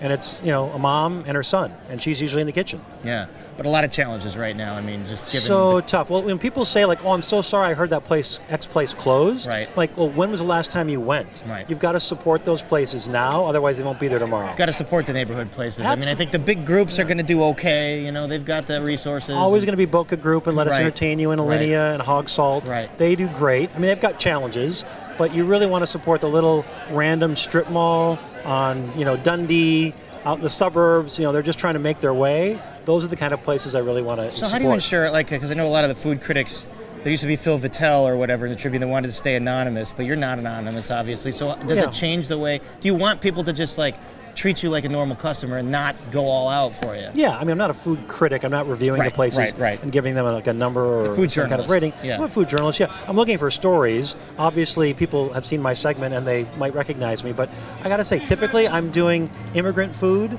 and they tend to watch satellite television from back home, and they rarely recognize me when I come in to try the place. There you go. All right. Yeah. Well, Steve Dolinsky, congratulations on your first Emmy. Thanks. First of many. You've got some catching up to do with the James Beard Awards. Yeah, thank you. It's very nice to meet you. Thanks for joining us. Likewise. All right, take care. Have a great evening. Thank you. All right. There it is. Wave it up for everybody to see. I know this guy over here. All right, thanks, Steve. Take care. There you go. This is an easy one, right? This is my former colleague, Christian Farr, bringing home the hardware. Congratulations to you, sir. Thank you. And this was for Sandra Bland Was Right. Yes. And this is Category 9J, News Gathering, Diversity, Equity, Inclusion. You know what? I've talked to some of your folks over there about this story. This was a really emotional one to work on, wasn't it? It really was. We interviewed her sister and kind of delved into what Sandra Bland was putting on all those videos, basically talking about police pulling over black people at a higher number than whites, and the numbers proved it. We looked at the stats, we compared it to what she was saying, and it just proved that she was right. But of course, there's a tragic end to that story because Sandra Bland passed away, and it was just such a sad story. But I think it was something that sort of put a spotlight on what has been out there for so long. With police involved issues and things of that nature. Yeah, Chris. Oh, they want you to hold your mic up a little closer. Yeah. Chris, you've done this before. No, I'm kidding. Yes. You are a professional. And so it's like you went with the title Sandra Bland Was Right because you're kind of making. It's not like you're making a statement, but this story is kind of making a statement. Yeah, and the numbers kind of support that. And I think also in speaking to her sister, she also was following the same story as well. And so I think that they were looking for validation for such a long time after her passing in that Texas jail. and they were wondering if there was ever going to be some sort of acknowledgement to what she was talking about. And I think that Katie Smizer was the one who actually brought this to me. You know Katie. Terrific producer, fantastic investigative producer. One of the best. One of the best. And she was able to bring that to me. I had done stories like this before, and I was so happy to be able to do that. And initially, we had done this piece as one, we were going to do it as one piece, and ended up being turned into a two-parter. And it was amazing to do. Congratulations to Katie Smizer as well. So, Karen Jordan is here with you tonight. Yes. Who has more Emmys, you or Karen Jordan? It would be me, but I don't want to say anything. Okay. I don't want to say anything. Well, right you just did. Maybe she's not watching. Was she up for any tonight? She was not up for any tonight, but she was the one who encouraged me to come. Initially, I was not going to come here tonight. Really? And she was the one who encouraged me. Said, "Come on." You don't like doing the award shows? Yeah, sometimes I don't, but you know what? I'm very happy. This one I'm very proud of. I was very happy to be a part of this piece, and I was glad that Katie Smizer brought it to me. And that WMAQ went ahead and did it, you know? That they didn't stop and say, cut that piece down to 2 minutes. Let's do it as a two-parter because we think it's so important. It's a very important story to tell, and Christian Farr, you're one of the best to do it. So well, thanks you're one of the very best Paris as well, man. Thank you very much. It's great seeing you. All my best to Karen. Yes. And your children, and enjoy the rest of the evening. Thank you so much. Thanks a lot, Paris. All right, take care. Thanks for joining us. Yes. And now I think we got another legend about to join us. Thank you. Hey, how's it going, man? Oh, good to meet you. Likewise. Paris. Dilla. Great seeing you. Thanks for joining us. All right, so you won for News Gathering Human Interest. This is the Black Metropolis and the Unlikely Historian WBBM. So is this a story that you did jointly with Channel 2 just about the work that you're doing? Yes, sir. Yes, sir. Absolutely. So tell I mean, you know, the work you're doing is just amazing, and you know, so many people are talking about it. So what did this story focus on? This story was on the Black Metropolis, Bronzeville, how the Bronzeville gives us Black History Month, Bronzeville gives us gospel music as a concept, but also the various ethnicities that stayed in Bronzeville, right? For a long time it was German Jewish, and it was Irish, and how all of those people and places formed to change America through this one neighborhood. So much cultural history in Bronzeville, like the jazz. I mean, didn't Louis Armstrong live there for a bit, or there was some jazz? Louis Armstrong, Jelly Roll Morton lived there, and then of course Captain Walter Diet, who was like a trainer for people like Dinah Washington and Nat King Cole. They all lived in Bronzeville, yeah. And they got the Harold Washington Cultural Center there that just puts on some great programming. So obviously, I mean, you're such a great historian, but then how did you figure out the TikTok part of it? Because I haven't figured that out yet. You know, you got to let the kids train you, and that's what happened with me. My 8-year-old trained me on how to use TikTok. And so that's what got me on there. And what really got me on there was just to make sure that kids like her knew these stories. They may not pick up a history book and be nerdy like me, but they will watch TikTok. And so that's what made me, you know, put the stories on TikTok. So there's so many things I want to ask you, but obviously, like, Chicago in national media sometimes gets such a bad rap, and I know you're about debunking that.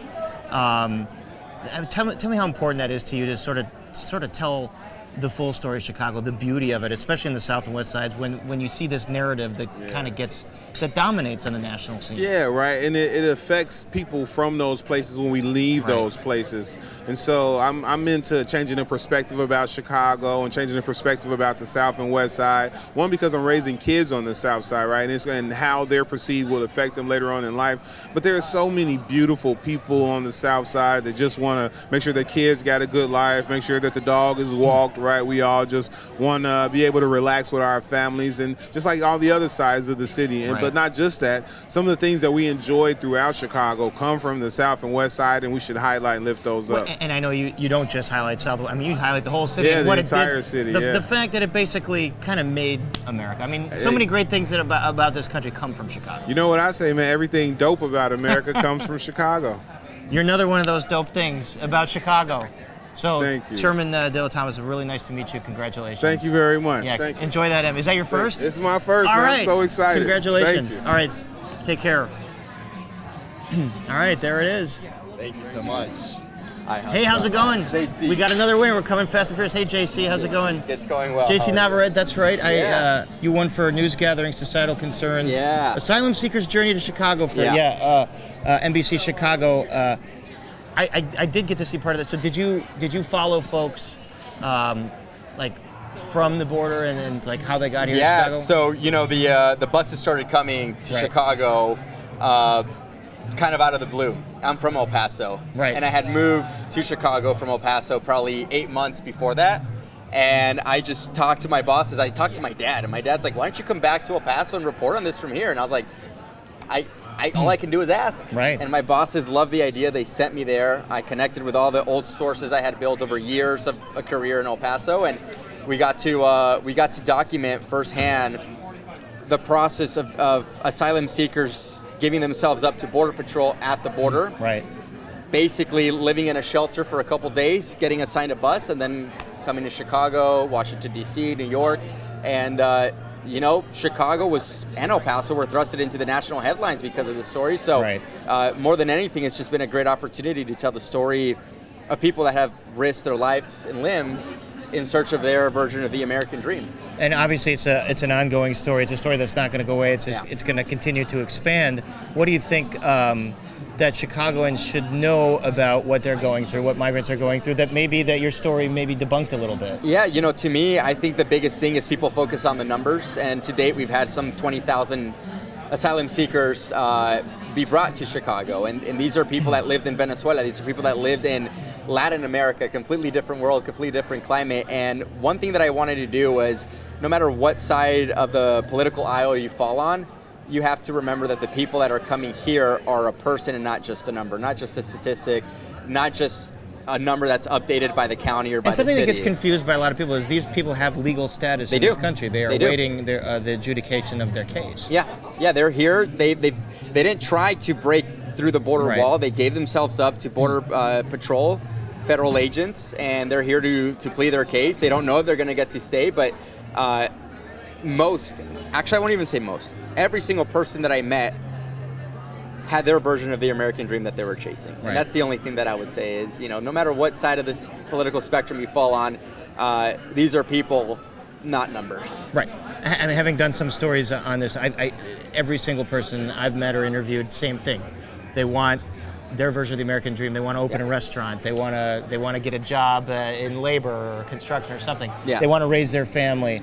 We see these stories every day, and I think it probably is gratifying to be able to tell that human side of it. And the fact that your bosses give you at NBC sort of the leeway to do that, and not just make it some quick, short.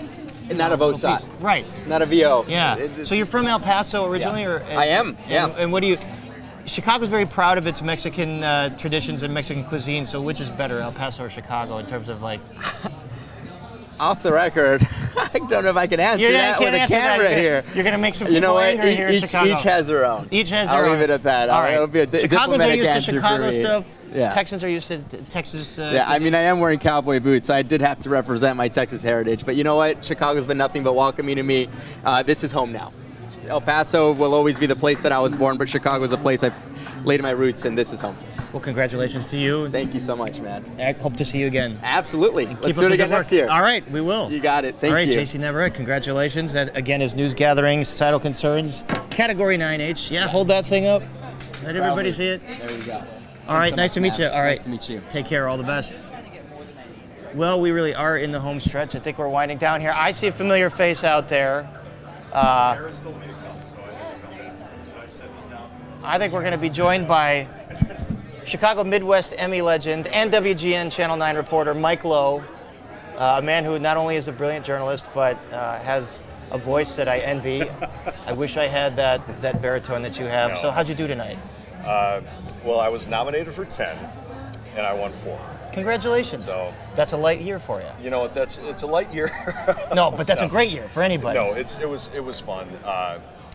But it's a validation of the kind of work we do at Channel 9. So that's what's kind of fun. Man, it's a validation of the kind of work there's a lot of creativity that goes into what you do. What were the 4 stories you won for this year? So we won for the weather category, which was really cool because as part of my responsibilities doing the WGN at 75 stories, I got to do an inside look at how Tom Skilling tracks a storm. And I told people that if you were a Tom Skilling fan, this was the story that validated everything you thought about him. Like, we peeled back the curtain and you see Tom Skilling hand ensembling from 20 different models. He's ensembling the models on a calculator. He's looking at the Japanese, radar. He's doing this, and it was like, yes, this is what I've always thought Tom Skilling did. He's not just ripping the National Weather Service, wire copy and reporting it. He's doing it himself. From the moment he wakes up, from the moment that. he goes to sleep, he is. It was cool to see it, though. I don't think we had ever shown that this guy is a legitimate scientist. He was doing experiments about the altitude of clouds and using that as a proxy for what the wind speed could be. I mean, like as one does. The kinds of stuff that, like, he's a real scientist, and so that was a really fun one to do. Another meteorologist told me about Tom Skilling. Is the genius of Tom is that it's like the most science that the average person gets on a day-to-day basis is what Tom is presenting to you. No question about it. He is a legitimate scientist who also is an expert communicator, and it's why he's become probably the most beloved, and I think he's probably the most famous and the best meteorologist in the history of the country. Like, that's not hyperbole. I don't think it's hyperbole at all. I don't think anyone would disagree. Every other meteorologist would say that, right? Like, absolutely. So what's it going to be like when he's gone then? It's going to be a huge hole at Channel 9, and we've had a few of these things happen over the years, right? Like when Bozo left. Like, what is Channel? Had to retire. What's Channel 9 without Bozo? Bozo's Channel in Fort 9 goes Lauderdale on. right now. I think Bozo's like having a margarita by the pool. Right.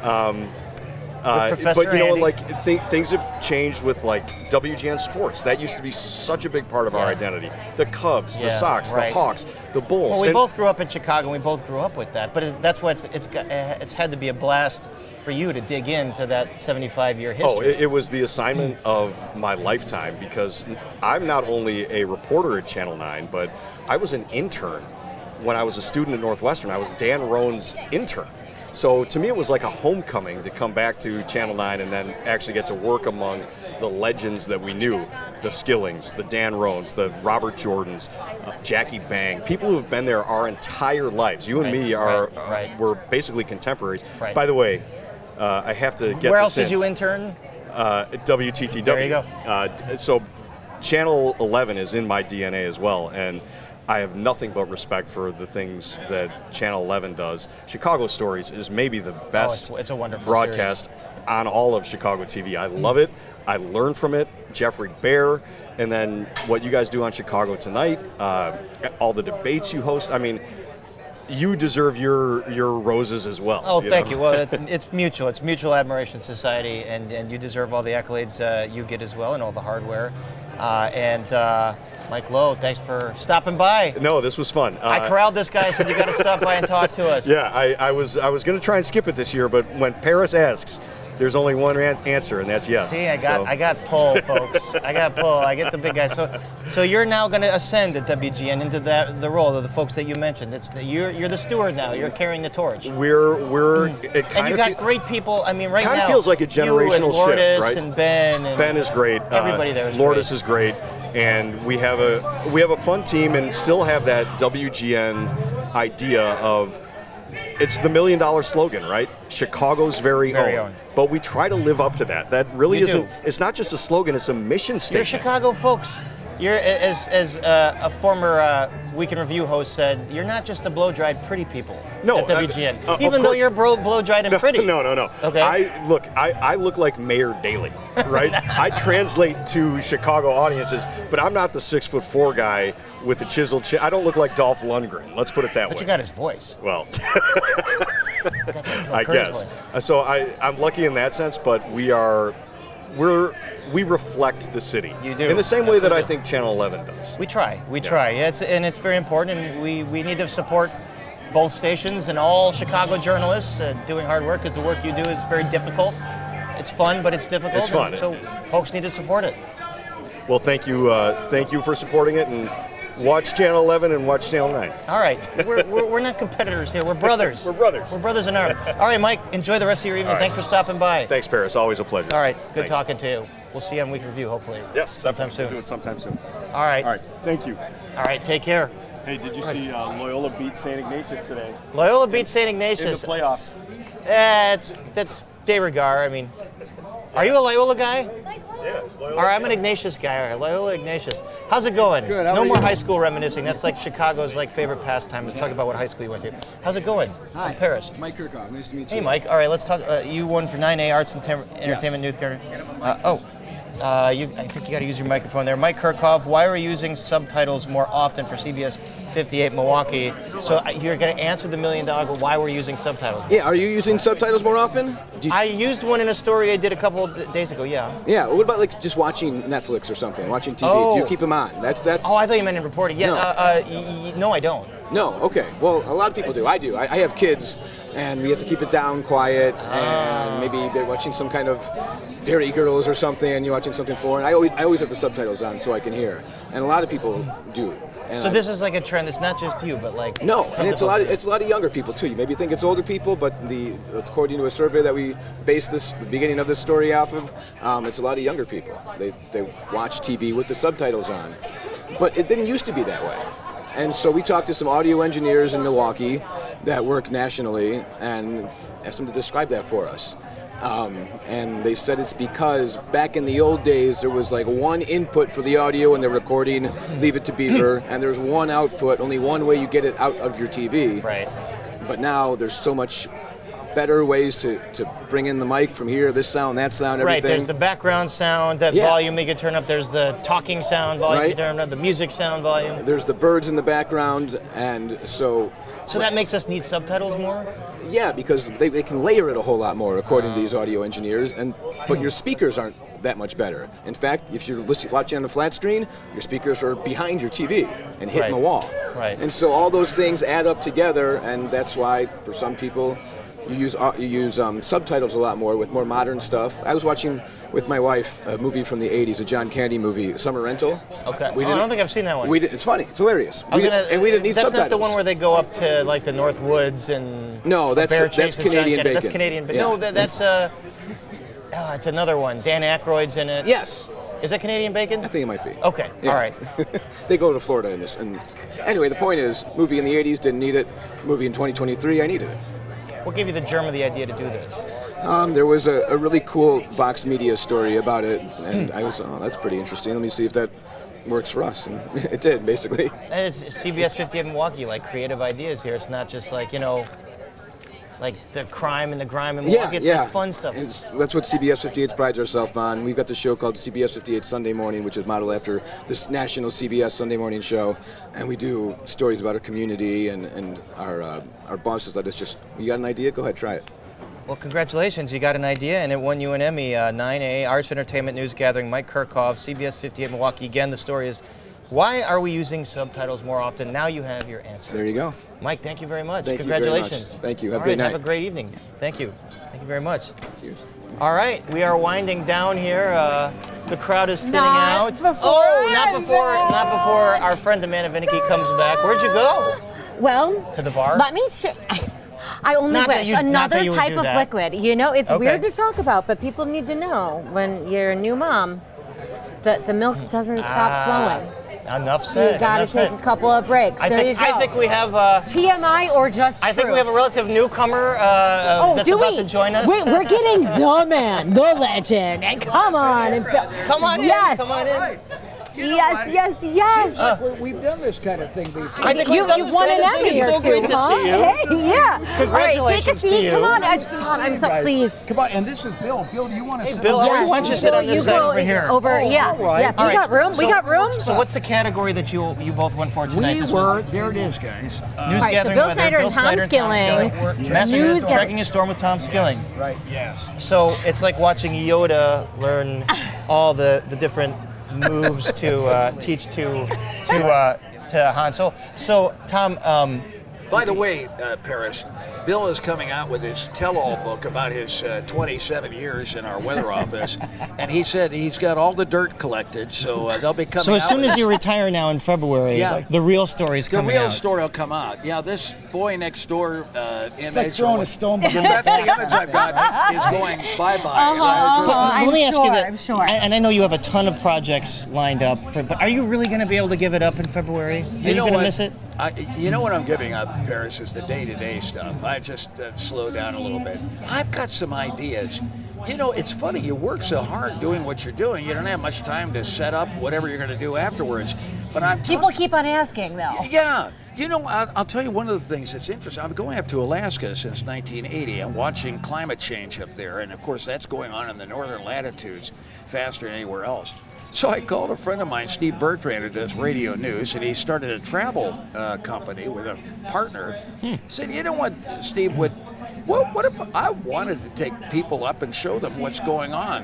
You know, where the glaciers and how they're melting, because climate change is happening at 3 times the rate in the northern latitudes, and I've been going up there since '80. So what I've seen happen is stunning. And of course, it's going to be a ripple effect on our climate from the change of the climate up there. Yeah, you know, the whole atmosphere is intricately interconnected.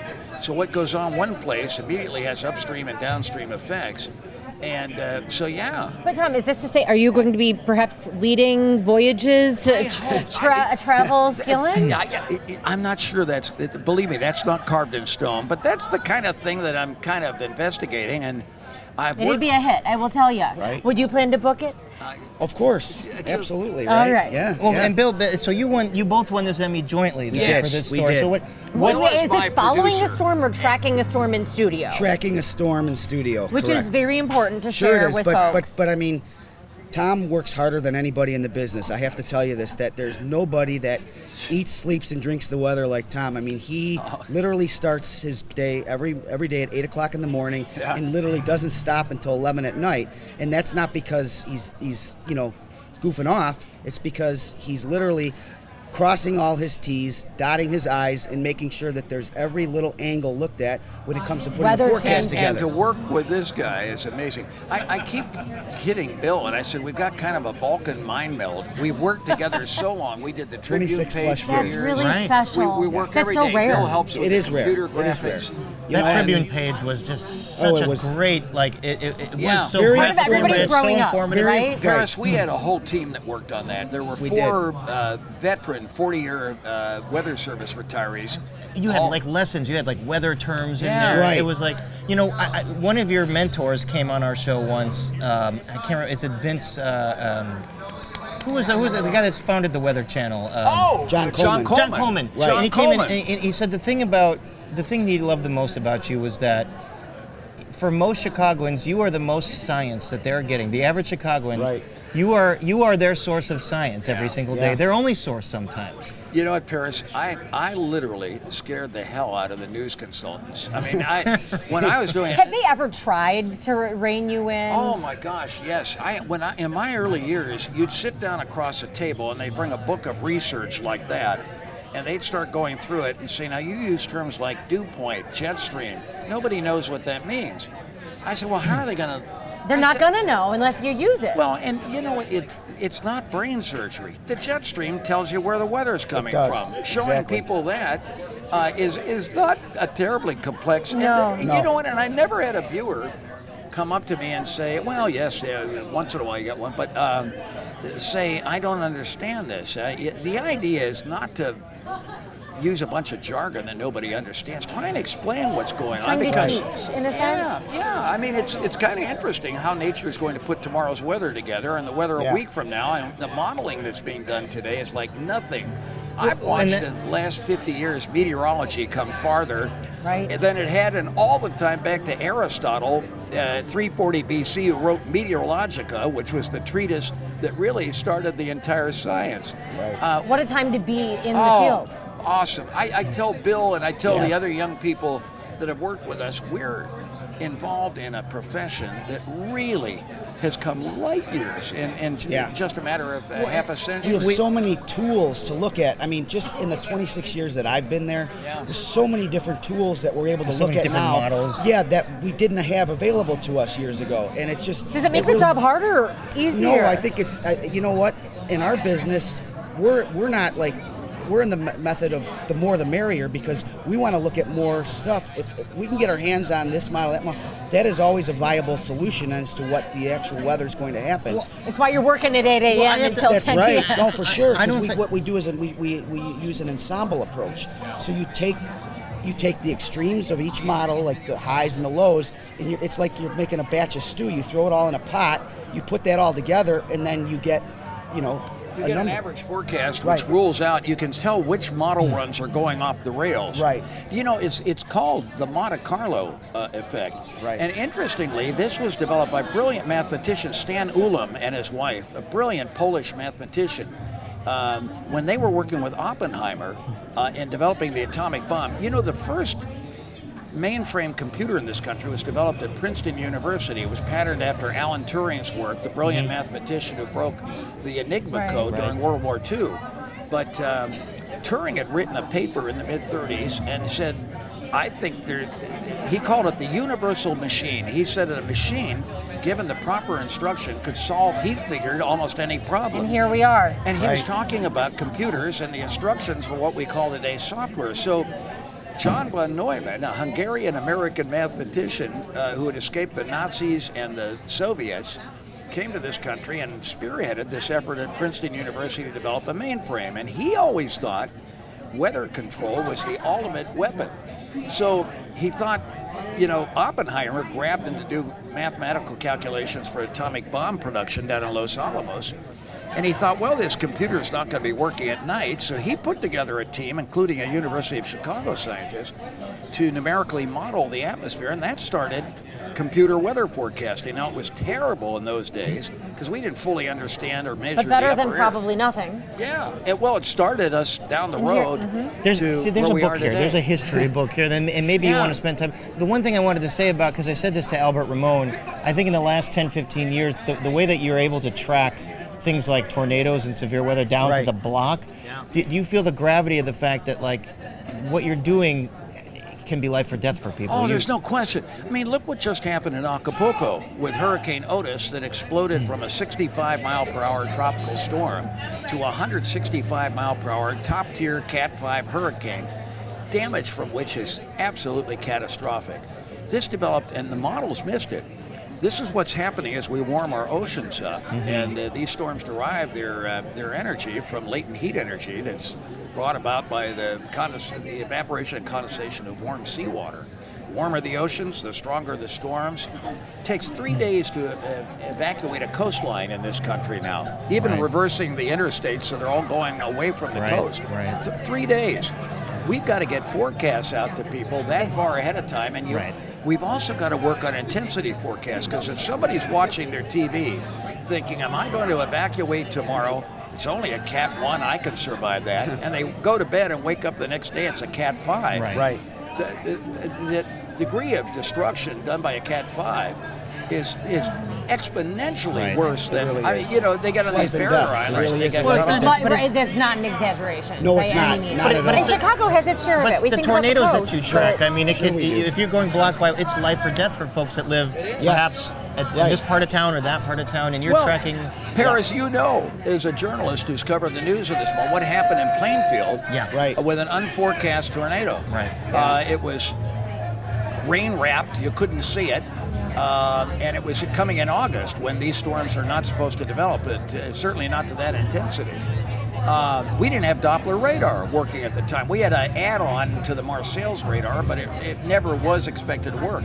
The real Doppler, they sped up the installation of it after the Plainfield disaster. So today we've got powerful radars that are able to take apart the wind fields inside these storms.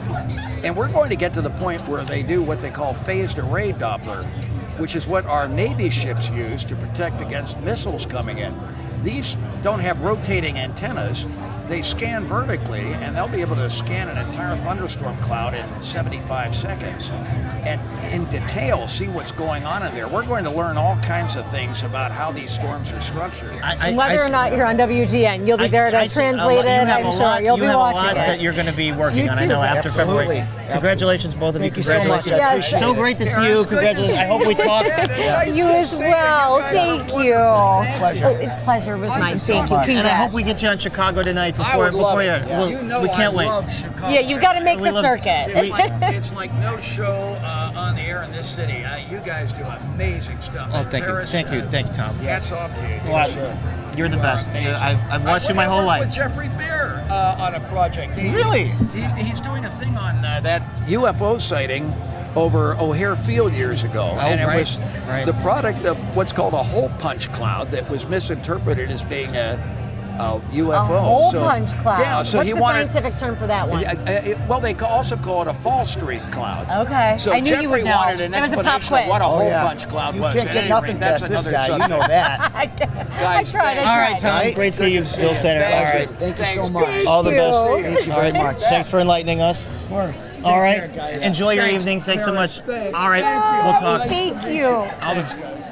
Here we go. Hey, Look at this. Congratulations on your Brandon hardware there. Thank How's it you. going? Good. So we won here for Yes, what do we have? Politics, Government, News Gathering, Brandon Pro, Brian Troutman, Suburban Shift, DuPage County's Changing Politics. Cool. Brandon. All right, so tell us about this story, what the gist of it was. Yeah, listen, so, I mean, we all know that the 2020 election was pivotal, but we saw a trend in the suburbs. Me and Brian did, and really Brian is the one that really caught this.